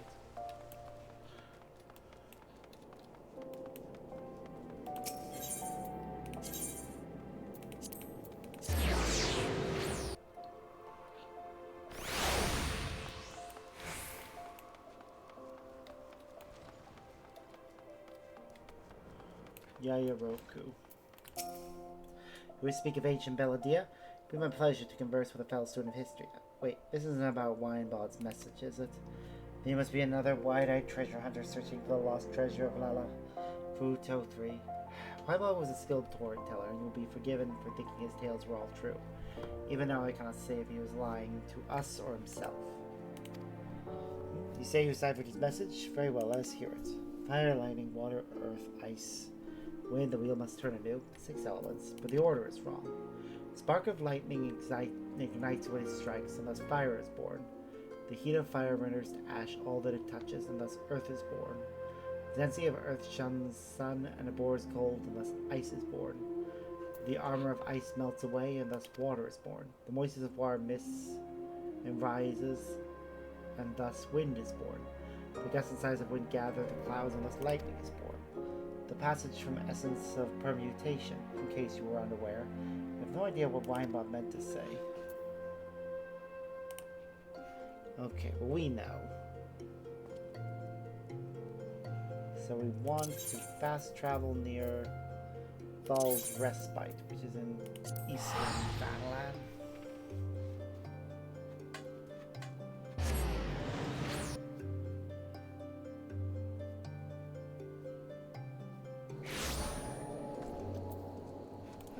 Okay. This is actually where a bunch of quests continue. There you are. Explain why we're here. Oh, but I haven't even asked you your name. How am I supposed to credit you if I don't even know that much? Arbertizeb, the Arbertizeb, champion of the Eorzea? Small wonder I felt you were dependable. One such as you helping, everything will surely go well. But getting back to business, the interview I've arranged is with an officer of the Immortal Flames. As there's still time, however, I thought we'd pay a visit to the nearby graveyard first, so I can explain my motivation for the biography.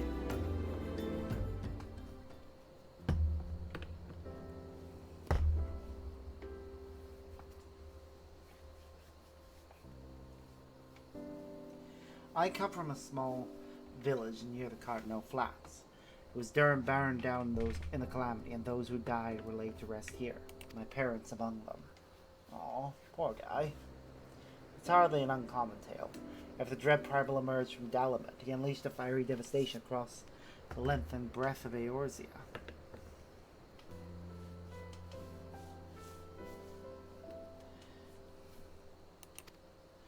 But as much as the calamity has scarred the realm, it is quickly becoming just another event in the history books. Beyond occasionally giving thanks to the Archons that Eorzea was saved, people spare it little thought. When you've lost so many loved ones, it's hard to feel that anything was saved. That's why I wish to know more about Louis Soir. By learning about his part in Eorzea's salvation, I hope that I will attain closure. That's my motivation for writing the biography. An understandable reasoning. Now then, in preparation for the interview, let's review what is known about our subject. It's difficult to find exactly when the Seventh Umbral Calamity was set in motion. Many historians, however, point to the Empire's Meteor Project, which sought to bring Dalamud down upon Eorzea.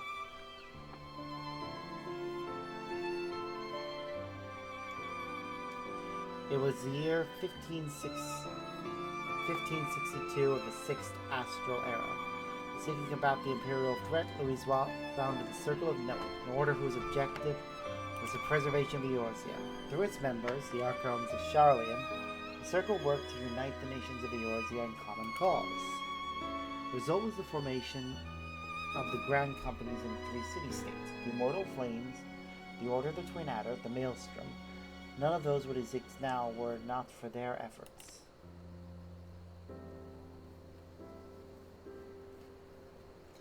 And then the year 1572. When the situation was coming to a head, Louis Soir himself made the journey to Eorzea in secret, engaged with each of the nations. What took place during that time is what I seek to learn in the interview. The man we're due to meet is the contact for the Free Brigade, a uniformed of adventurers, and he apparently had Louis Soir's assistance for a mission. The meeting place is Highbridge, northeast. It's more or less time now, so let's make our way there.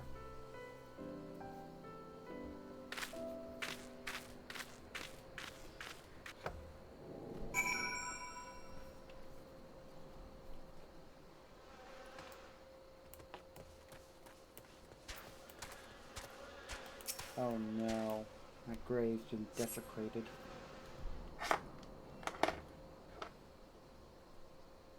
Tombstone has been knocked over and the earth before it disturbed.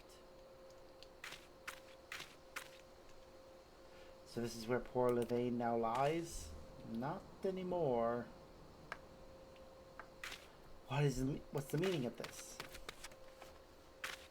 Not only is her grave defiled, her body's gone. Who could have done this? Oh no, could it have been Ida? The more I think about it, the more it makes, I was going to say sense, but gods. Try to explain. To the rest of us, our little party of four was but a means to rich and glory, such things as adventurers seek, but to Ida it was her life. She blamed herself for Avera's death, and to our shame, we agreed with her, though we knew full well we were all to blame. Then we left her where she stood with her fiancé's head for company. How could we have been so heartless? Small wonder if the poor girl has been driven from her wits. What's done is done. All we can do is admit to our mistakes and make amends as best we can. Vera's gone and so is Levain, but Ida refused to accept it. She won't let go of the past. I don't know what she means to do in Tamtara, but it can lead to no good end. I will attend this wedding and try to restore her to her senses. I would be much reassured if you could accompany me, Arbert. As Vera once did, so too does Ida look up to you. She may listen to me. She may not listen to me, but she may yet heed the words of someone she admires. Failing that? No, it doesn't bear thinking about. If we hurry, we need not come to that. Please, meet me at the Tamtara Deep Crop. Together we'll put an end to whatever madness Ida is planning.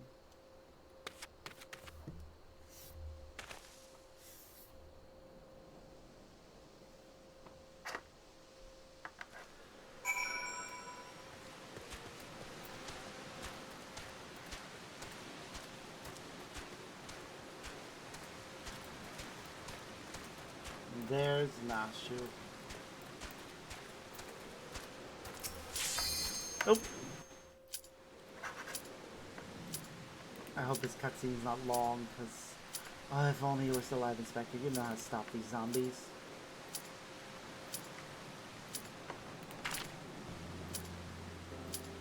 Ah, you there. Could it be? You've come to offer your services to me?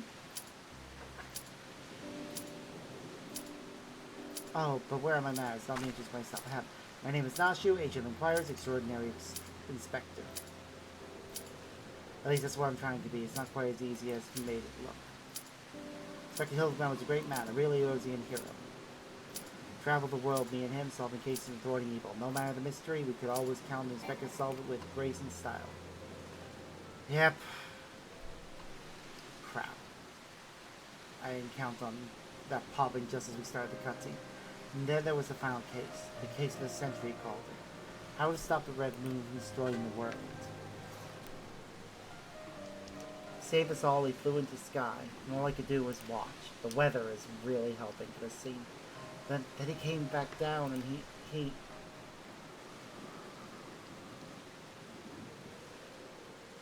Yep, Echo Vision time.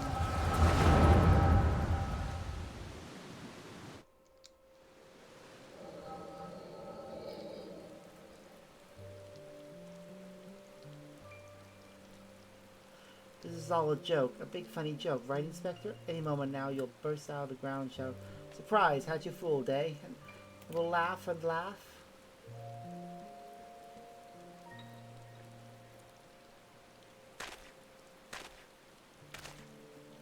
Hildebrand Vanderbilt, beloved son.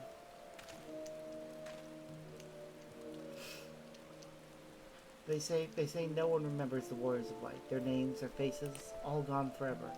Remember you, Inspector? No. Gentleman hero Hildebrand.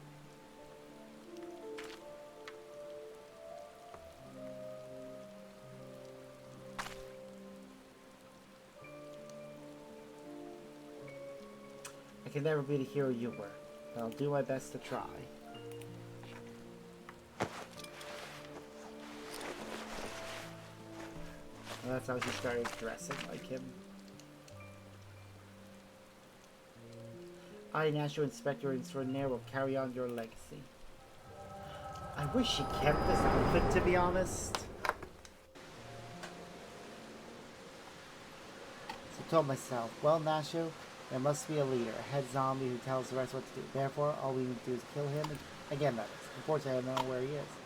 I'll find him. But now that you're here, my faithful assistant, you can try the one good idea I've come up with so far. If you go to where these dapper zombies were last seen in South Valen, you might find them. You could become their friend and ask to meet their leader. Yes, that's sure to work. That is a terrible idea.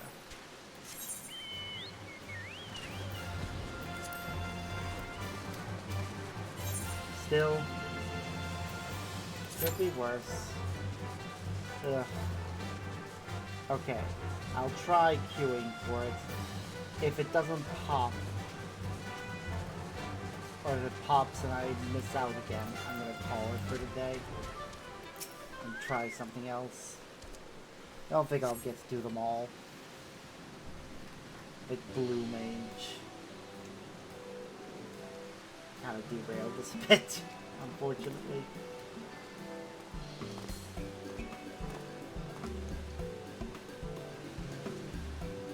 You're the ones who seek an interview? I must say, I was hoping I could see a champion of yours here. I am Nanaji Nonoji, the writer who made the request. Narber is kindly accompanying me for the interview. We can't thank you enough for taking time out of your busy schedule to humor me. Come now, no need for the thanks. Thank you, everyone. Oh dear. I hold Louis Swan in the highest esteem. If you wish to know about him, Olin Aubrey is always glad to oblige.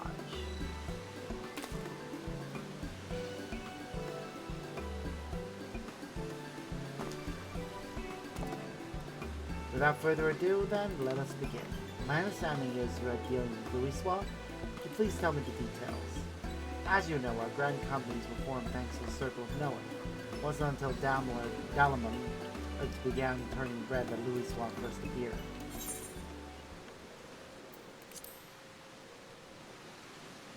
Sorry, press the button by mistake. It began with the word that an elderly Elysian man had come to Gridania who held the key to vanquishing primals. While learning as a sudden adventurer of the Freev agreed to make contact with them. They later learned the Maelstrom and the Twin Adders had done the very same. At that time, our companies weren't yet collaborating. Each one only thought to stay ahead of the others. If truth be told, at first we didn't think much of Louis Swab, only that he was the leader of scholars who studied peculiar prophecies. When the adventurer reported back, our opinion of the man completely changed.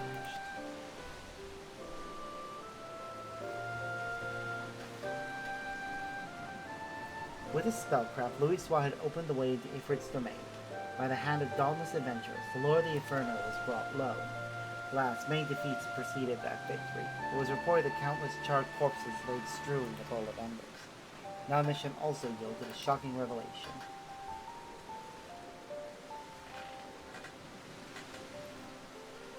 Following the battle, Legatus Nail Van Darnus of the 7th Imperial Legion appeared and told the adventurer that the hour of reckoning was at hand.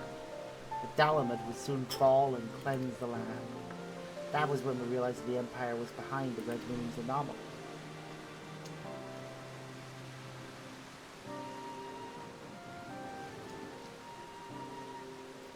So thanks to Louis Soir, you came to be aware of the Meteor Project.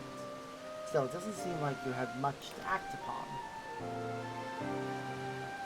As you say, afterwards we scrambled to learn all we could about the project.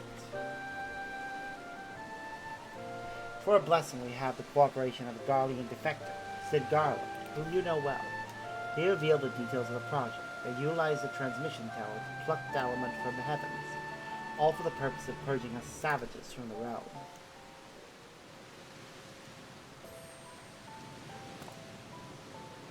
I could continue telling you what I know, but from this point on, there is someone better suited than I am.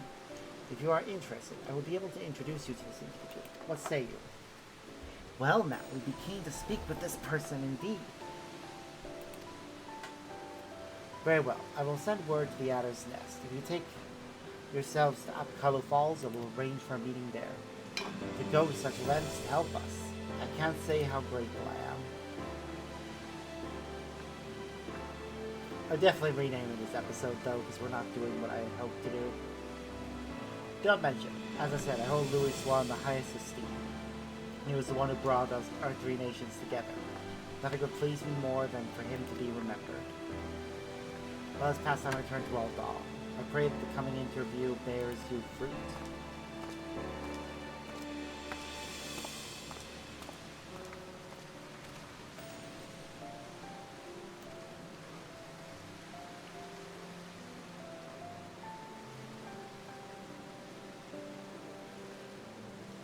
The lieutenant certainly has great respect for Louis Soir.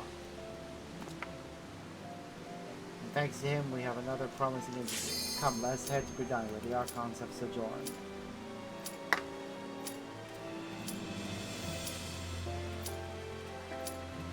Come on, cutscene end.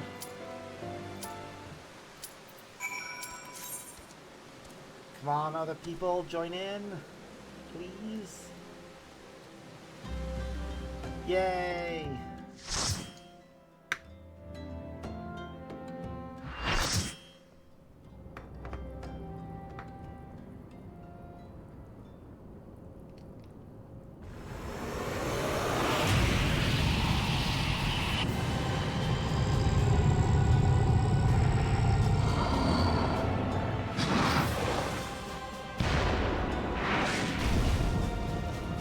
This will be a much harder fight than the previous one. But it should be fun.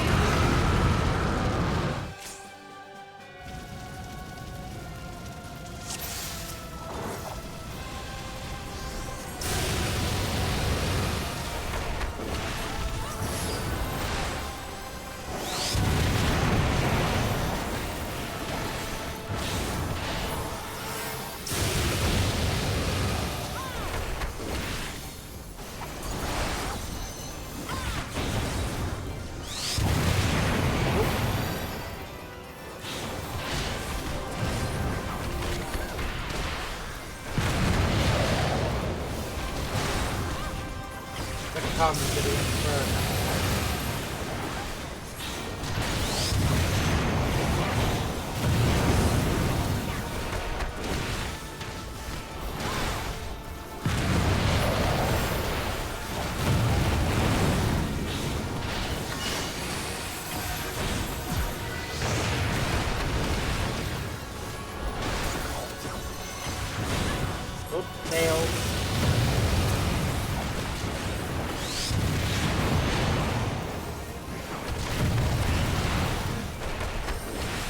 What I remember how the fight works, you don't kill the male before you hit a certain HP threshold, which you normally would only hit if you were in the corner.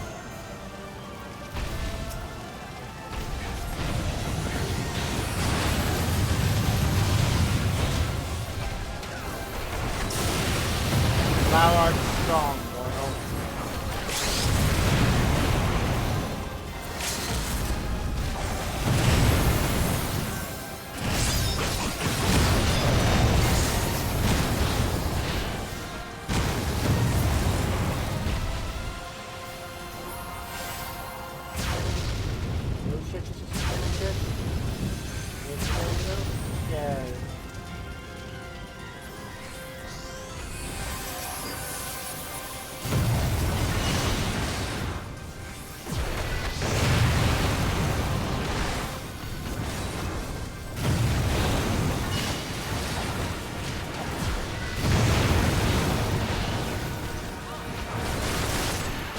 We win.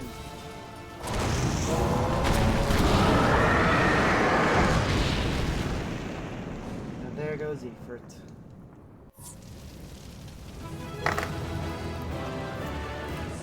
We got loot. Effort's rapier and a weapon coffer.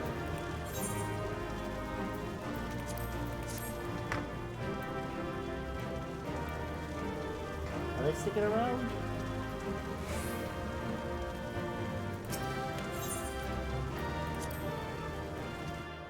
Looks like they got the weapons coffer. Did I manage to get the weapon? No, of course I didn't. I get nothing out of that. That kind of bugs me about those fights. But oh well, there's not much we can do.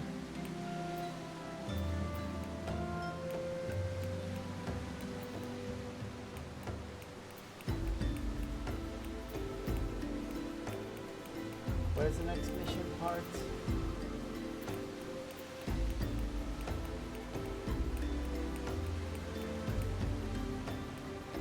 Rise and Fall of a Gentleman.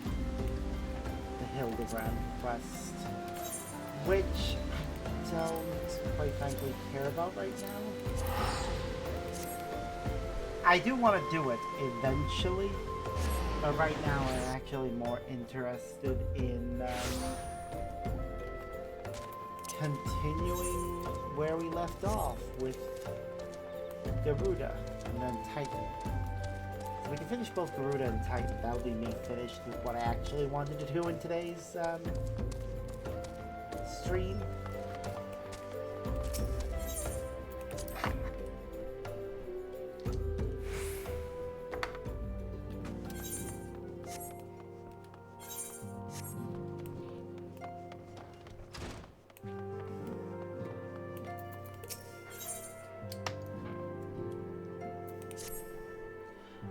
Arbor, I hear you have triumphed over Ifrit. Of course, this is no less a feat than I would expect of a warrior of light, but well done all the same. Now, I full had a mind to crack open a bottle of 1547 botches, but the celebration must keep. Garuda, I am afraid to say, has also returned. As you all know, Garuda's appetite for destruction far exceeds that of other primals. As hard knew, but in her latest incarnation, that appetite has become nigh insatiable. In the short time since her return, she has already wreaked tremendous havoc. We must send her back to the ether before she can do any more damage. In the meantime, Ian and I will assist the Order Twin Adders in their recovery effort. When you previously faced Garuda, 'twas the Enterprise that bore you through the storm that shielded her domain. Well, that storm is as a spring breeze beside what she has raised this time. No airship could hope to penetrate it. And so we must count ourselves fortunate. The Order Twin Adders chance to discover Beastman Aetheryte leading to the Howling Eye. Before you do what else, I suggest you pay a visit to the Adder's Nest and have words with Commander Holo. He will be able to tell you about the said Aetheryte, among other things. Make no mistake, the Lady of the Vortex will prove a formidable opponent, but I believe that you can weather the storm. It's well to keep you safe.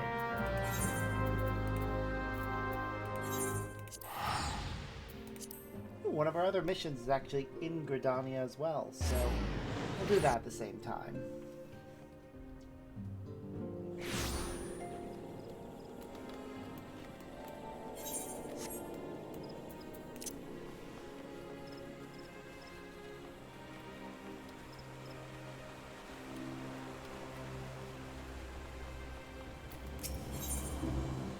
Alright.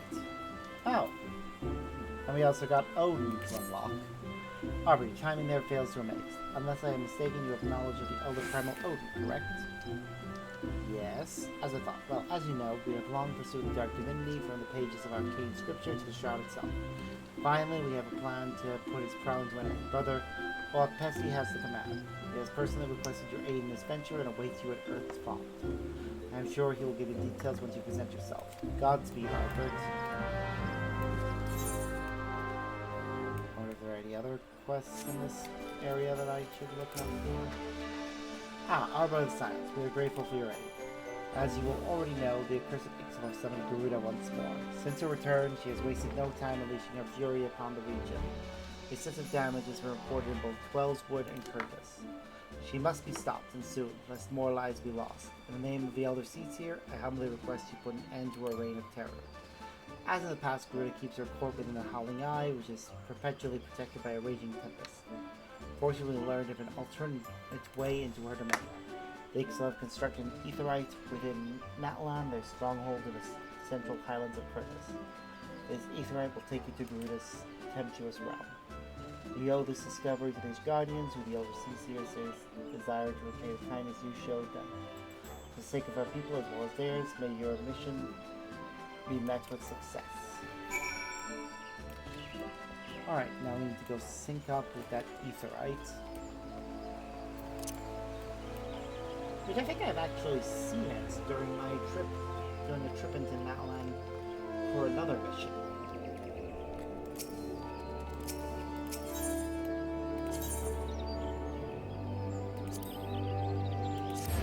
Let's go to Upkalu Falls.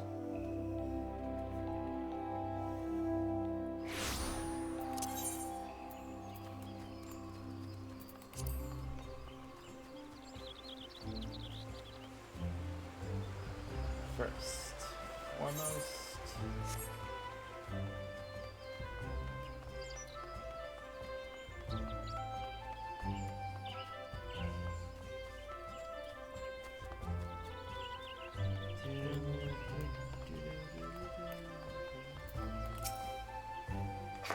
so this is Upkalu Falls. The conspicuous lack of the creature's side is quite a beautiful place. Now, the person we're to meet should be along shortly.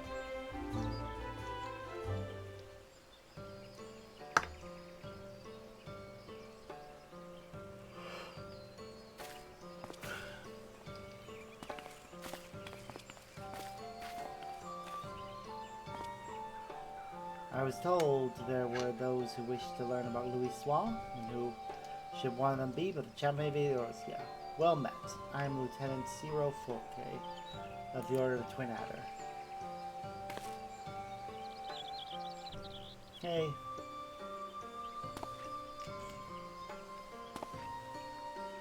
Nanaji no Noji at your service. Thank you for sparing the time to speak with us. Think nothing of it. I must say, though, that Lieutenant Aubrey chose the perfect spot for the subject matter. Louis saw so much time and rumination here in the days before the calamity, the Ghanaians being somewhat reserved by nature. The Versus citizens kept their distance.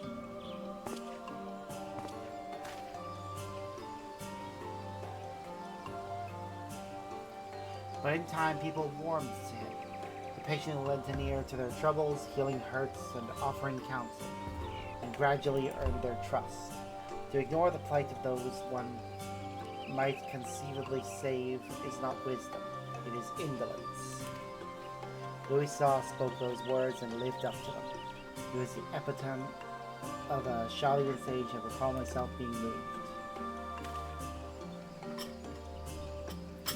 Now, shortly after we had become aware of the Meteor Project, the hamlet of Quarry Mill was attacked by the primal Garuda. Both soldiers and civilians were among the casualties.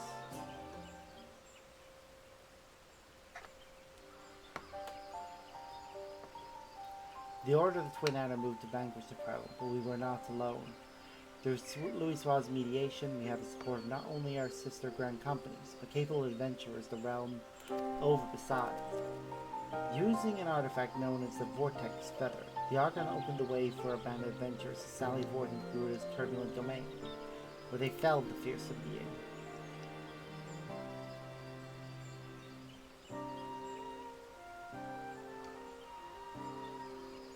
Upon her defeat, however, the primal dispersed ether did not return to the land. Instead, it was absorbed into the Red Moon Dalamud. When the Empire constructed a new base in Mordona, the Elder Seer saw the need for decisive action and put forth a proposal. The formal reformation of the Eorzean Alliance, which had for so long lain dormant. The initial response from the other nations was lukewarm at best. They felt the burden to be borne by each party was excessive, and they were loath to do aught that would place them at a disadvantage against their rivals.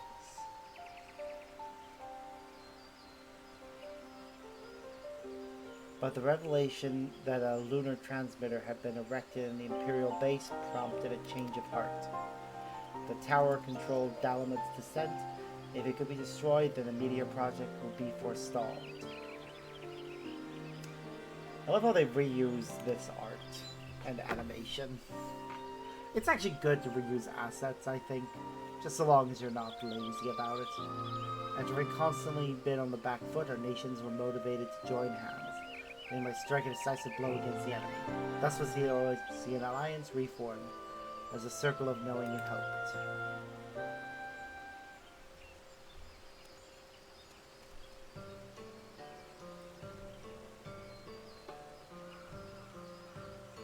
At the same juncture, Louis was asked to join the Alliance as a tactician. In that capacity, he provided sage counsel to our heads of state. So although he was at first treated with wariness, Louis earned our trust through his actions, and paved the way to enduring cooperation between our nations. Indeed, were it not for him, we all would have perished divided. We owe Louis a great debt. Now then, I expect you might be interested in hearing about the operation to destroy the lunar transmitter. But for that tale, I would recommend you seek out another, a decorated soldier who actually took part in the operation. Although a hardened warrior, she is quite friendly and should be glad to regale you with her experiences. So I sent her word on your behalf. We'd be duly grateful. Very well. If you can take yourself to Maelstrom Command and Limsa Laminsa, I shall see to it that she knows to expect you. With that, I shall take my leave. I pray that the biography is a success. It is good to learn about the story of what happened in the lead up to the calamity. Everyone has been more helpful than I had dared to hope. Seems Louis had quite an influence on others. That interview gave us some valuable insight into his character, and I'm eager to see what we learn next. Come, let's head to Limsa Laminsa.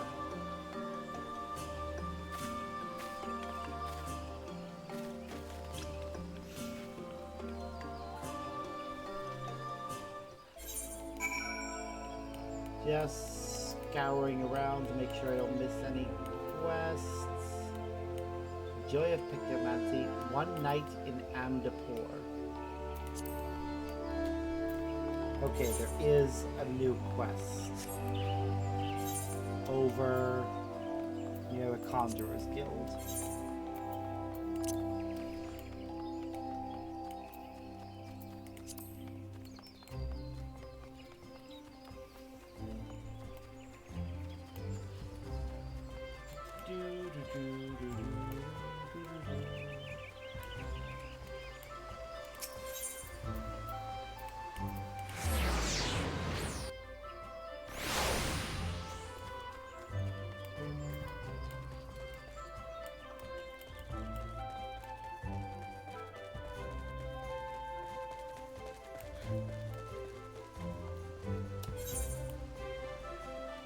They already have a mission to unlock Amdapor, so I'm curious what this is going to be about.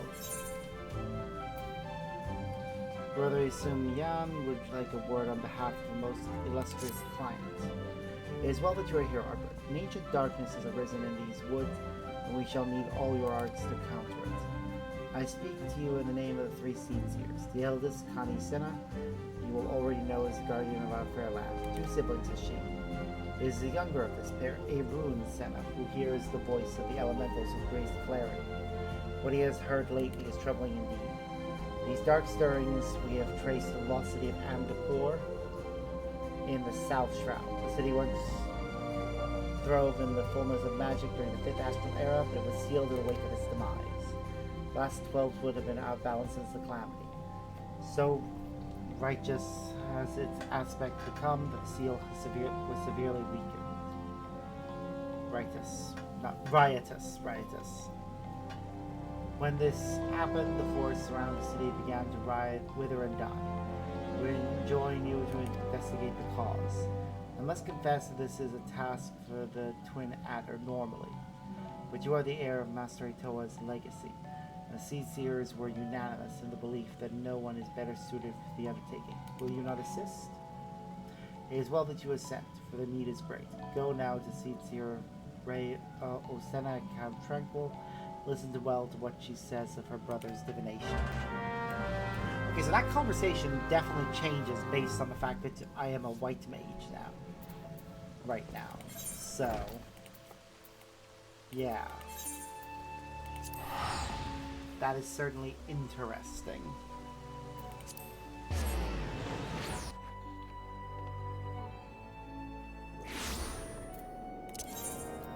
Alright, we will try and get to do Garuda now, if we can.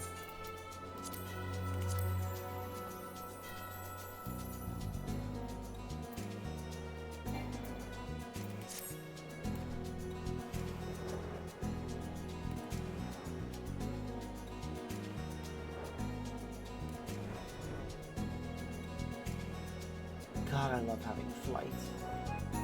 It saves us a lot of hassle. Normally we would have to fight our way over here.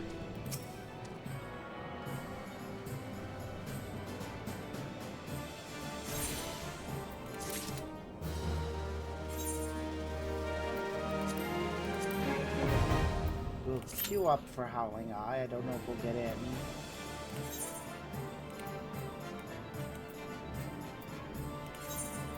Conveniently, Camp Tranquil is where we need to go for some of these missions.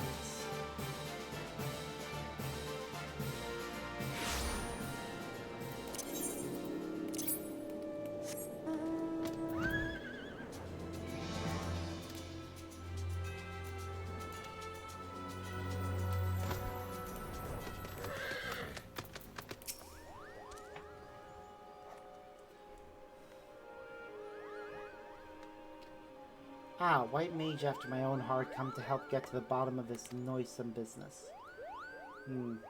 Brother Simeon hasn't told you much, has he? Especially as the better part of his valor. Aside from Mandapur Keep, the city is all the remains of an advanced magical civilization from the 5th Astral Era.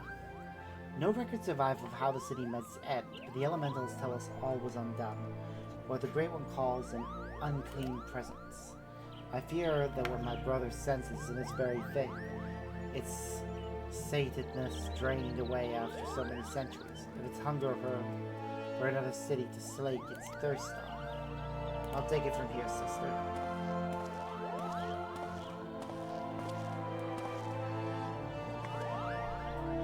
That is a we've spoken of it. Arbert, you've met my younger brother, Arun Senna. You will have to excuse him. Forest-born lout that he is at times.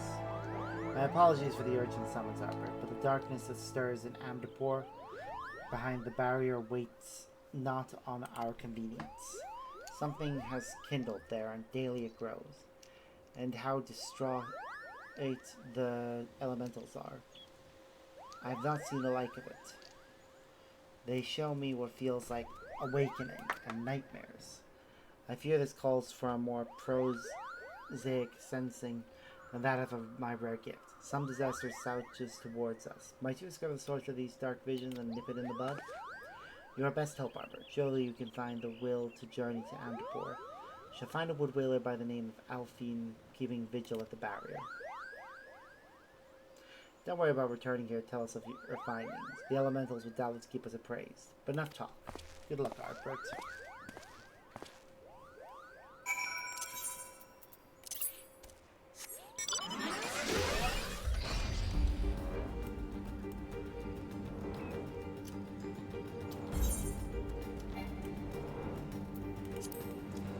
I must remember to restore Maggie's armlets. That is a quest that exists for that. The Seed Seers have sent word of your coming. You are bold indeed to willingly glimpse into darkness. The lost city festers more and more by the day.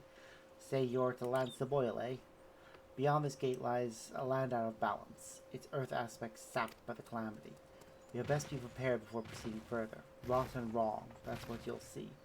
Creatures run mad, tormented by hooked burrs that clutch and burrow. Well, good luck with that. No doubt you'll prevail, being favored of the Seed Seer and all. Fight well.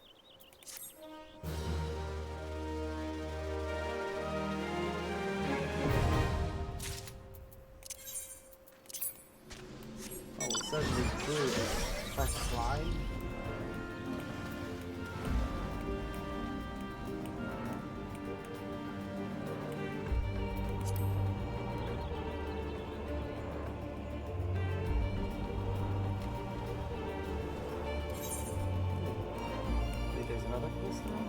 Oh yeah, there it is.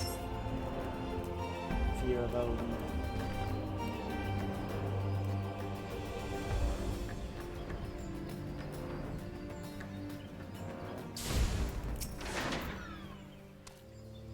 Here at Nedric's recommendation that you must not be without skill.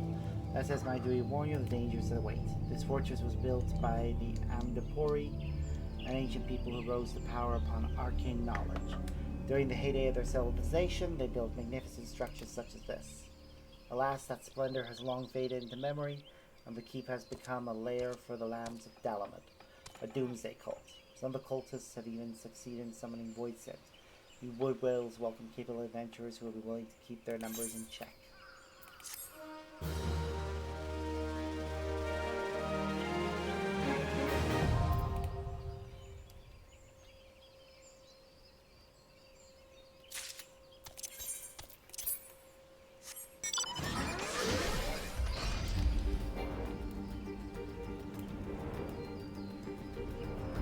Alright.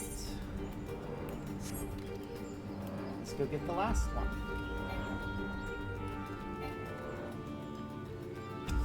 Okay, I just noticed that one of the missions is to participate in a specific fate.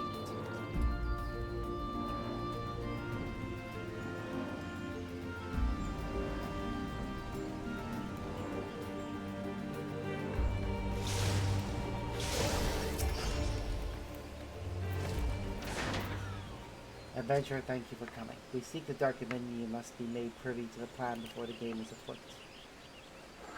As you know, Odin hunts in this forest. We will banish him from the Shroud. In actual fact, he has fallen before countless adventurers already. The Elrights the Primal should plague us no more. Yet, though again and again he is vanquished, he rises always a charge from Wellsport. His constant reappearance is perplexing to say the least. It raises two questions. Who summons him, and how does he change his visage upon manifestation? Odin is alone amongst the primals in this aspect. Indeed, I can find not a single sentence in scripture that shed light on his devilish ability. There is no answer in words written in the pen. Now the sword must serve.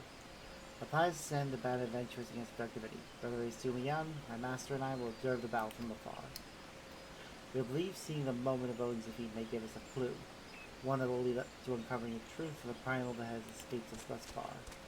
Naturally, this hinges upon the company's victory. No one but a warrior of light could hope to survive the battle. Hence I have asked you here. Indeed, without you, our adventure is doomed to failure. So I implore you, lend us your strength. If you acquiesce, I shall invoke the power of the elementals and draw the Dark Divinity this spring.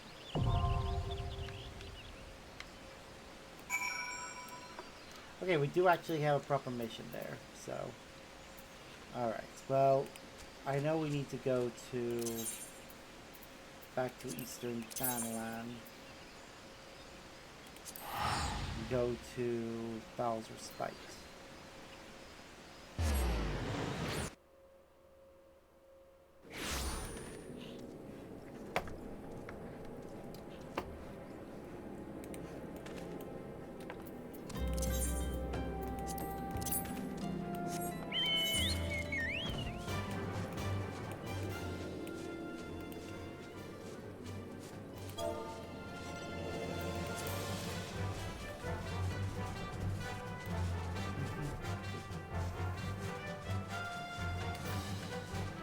Flying is so much better than having to walk.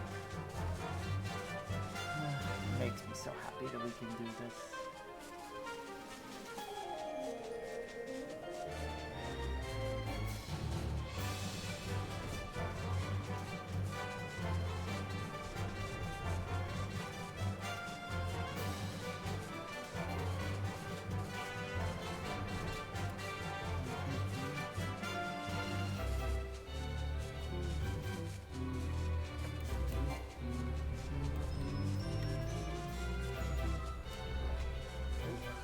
Went too far.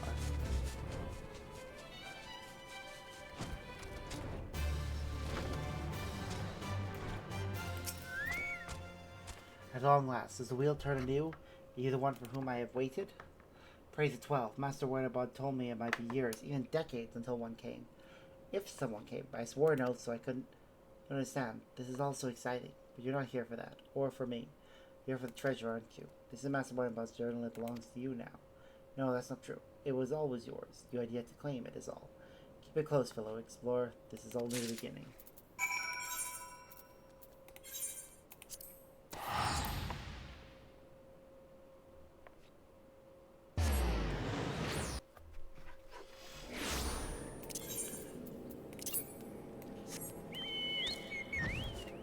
I was gonna keep going with these side quests until Garuda pops, if Garuda pops.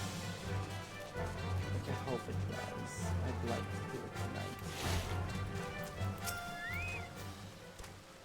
Arbor, you've returned. Tell me, have you solved Wernabod's riddle? Where did it lead you? Did you really explore yourself? I knew I was right to trust you. I have news to share as well, though it is not quite as awkward. I deciphered another passage, only to find myself confronted with yet another riddle. I'm sure you'll have no trouble figuring out quickly as their answer to the last. First one. My understanding is some message just before. I'm counting on you. Was it aficionado? On SAS, series of numbers. Jahil knows yourselves. Extra is waiting for my life. Go do what you must. Okay.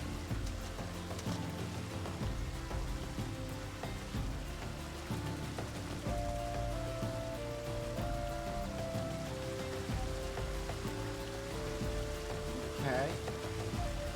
This one which number it was.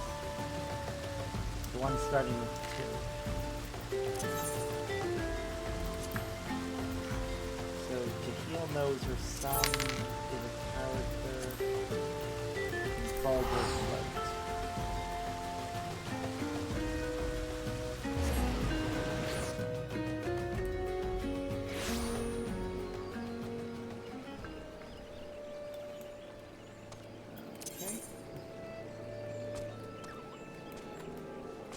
This person is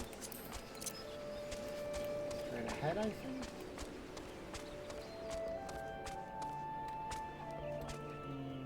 Compass.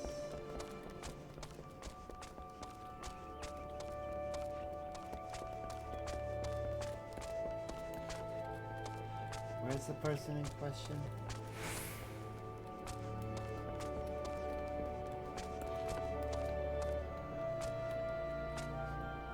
Okay.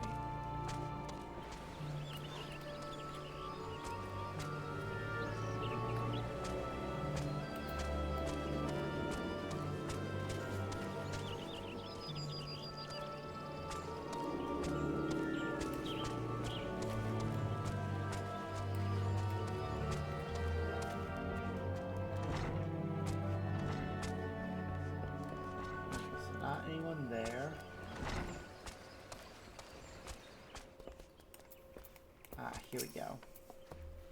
When a bird carved a riddle on a statue, including my name along with it. I ought to be flattered, but I'm just confused. This sums nonsense reminds me of all the times he argued with me over his bill. Time again, I would have to show him the calculation, and when I was finished, he would always apologize in the same clear way. I learned the layers of mathematics, but alas, not the grammar. I don't know why, a simple sorry would have sufficed. Okay. Each letter number associates with a letter. And that takes us to, so the one we want is in Melanosia, near Zephyr's Drift. Okay.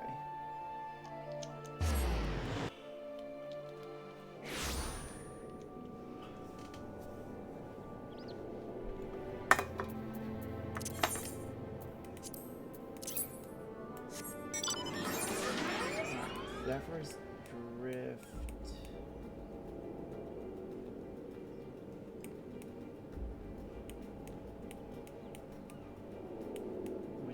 Where's Zephyr's?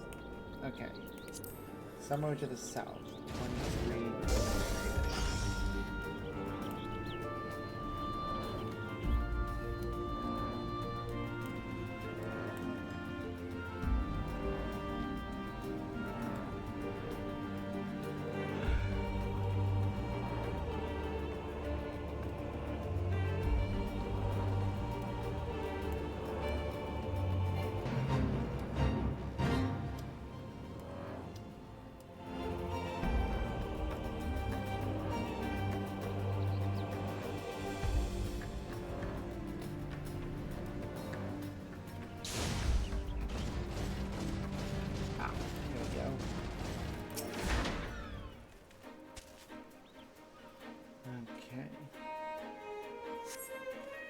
Magic runes float across your eyes, assuming familiar shapes.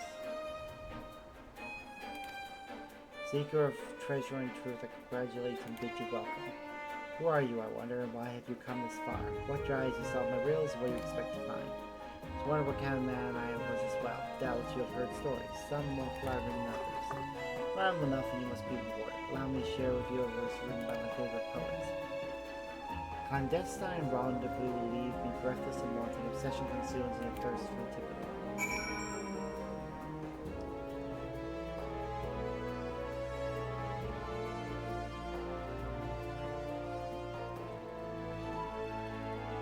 Okay.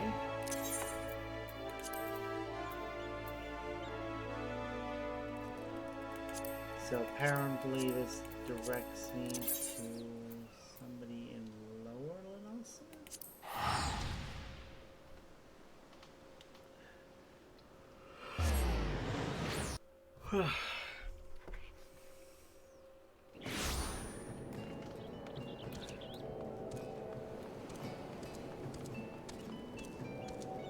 Oh wait, no.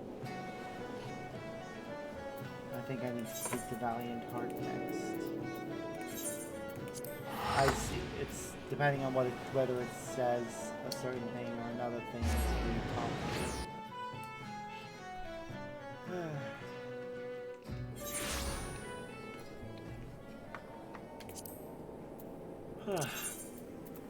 Still haven't gotten Garuda.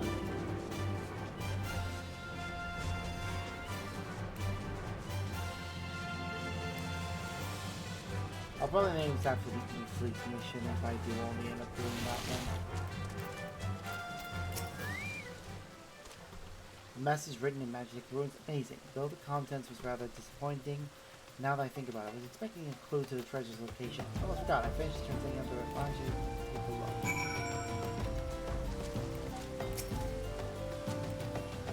Rope and wood across the gully.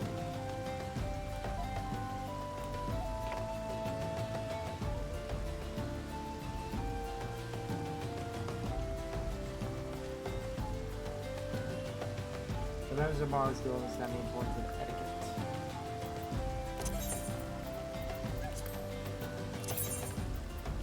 So that's a Limsa one. Let's use return, my home point.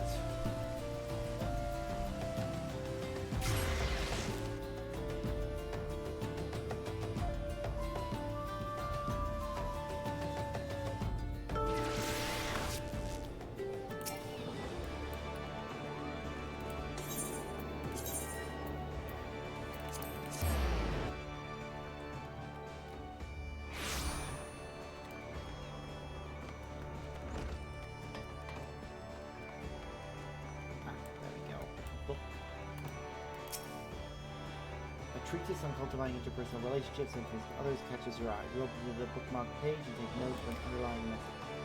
A low display of emotion asks if this situation can be effective in deepening your relationship with others. Don't think that's what I was after. I'll interact with it one more time just to be sure.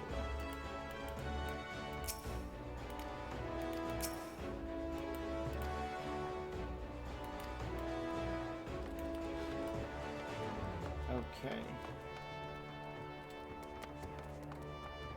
Let's go downstairs.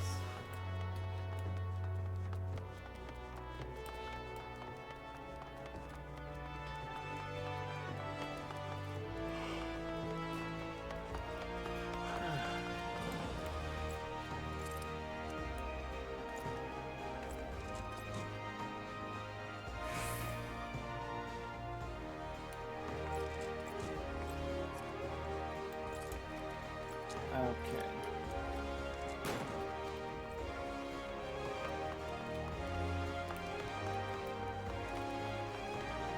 Hold on, just to make sure. I know which one is being read.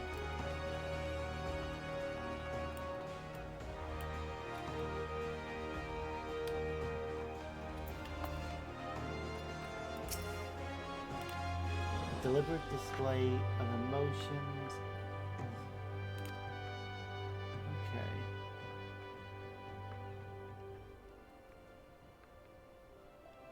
I can't remember what the message said before.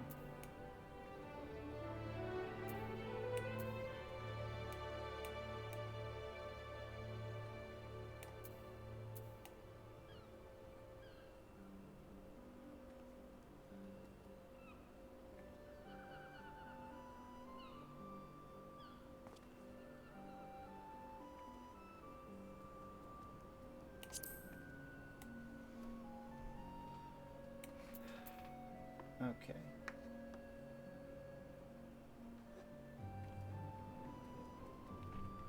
Damn it. Okay, I didn't actually properly read that, I guess. So let's go back to Horizon and read it again. Basically, I need to perform the right move. But I need to know which move to perform and where I'm supposed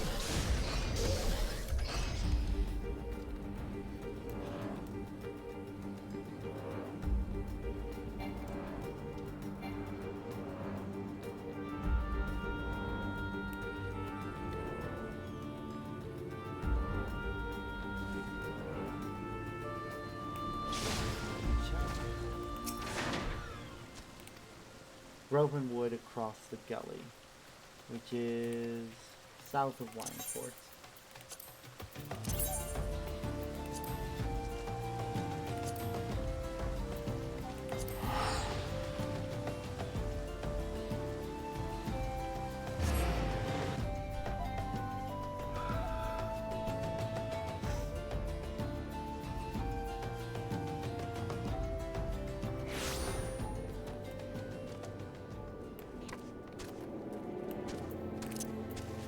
Not a main scenario quest is nearby, but we're not gonna do it. Okay, if that gets to more than 30 minutes, I'm gonna give up on getting Garuda tonight and call it for the day. It's just maybe too late at night.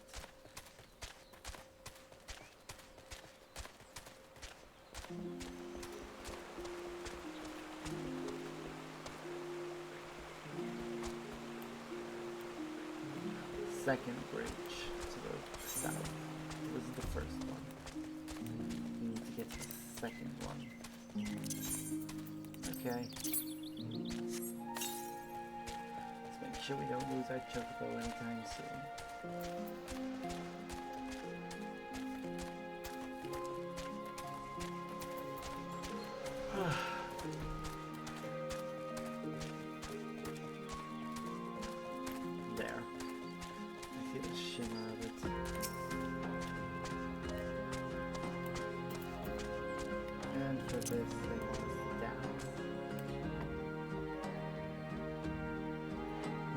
peaceful, close your eyes and familiar ship. Seeker of treasure and truth. Let's graduate once more. Let's celebrate your latest comfort and other birds from favorite club. Perchance you meet in public and not a beguiler. I may not speak any words and spare the rest of the world.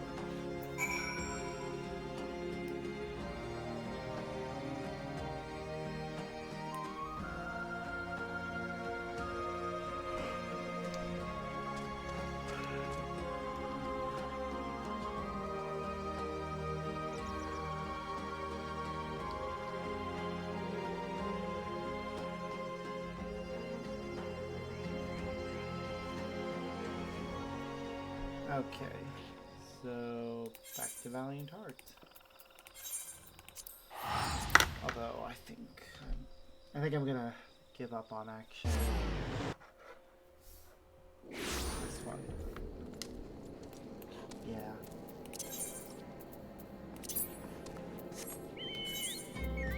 I don't think we're gonna get Garuda tonight. That's fine.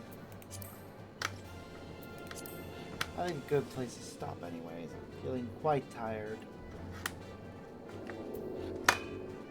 And I think I can just do it again tomorrow. I'll probably keep the title for this one, but for the next one, but change the title of this one. Just because I didn't really do as much as I would like. So yeah, until next time, as always, I've been Sparks. I hope you have a wonderful day. See yas.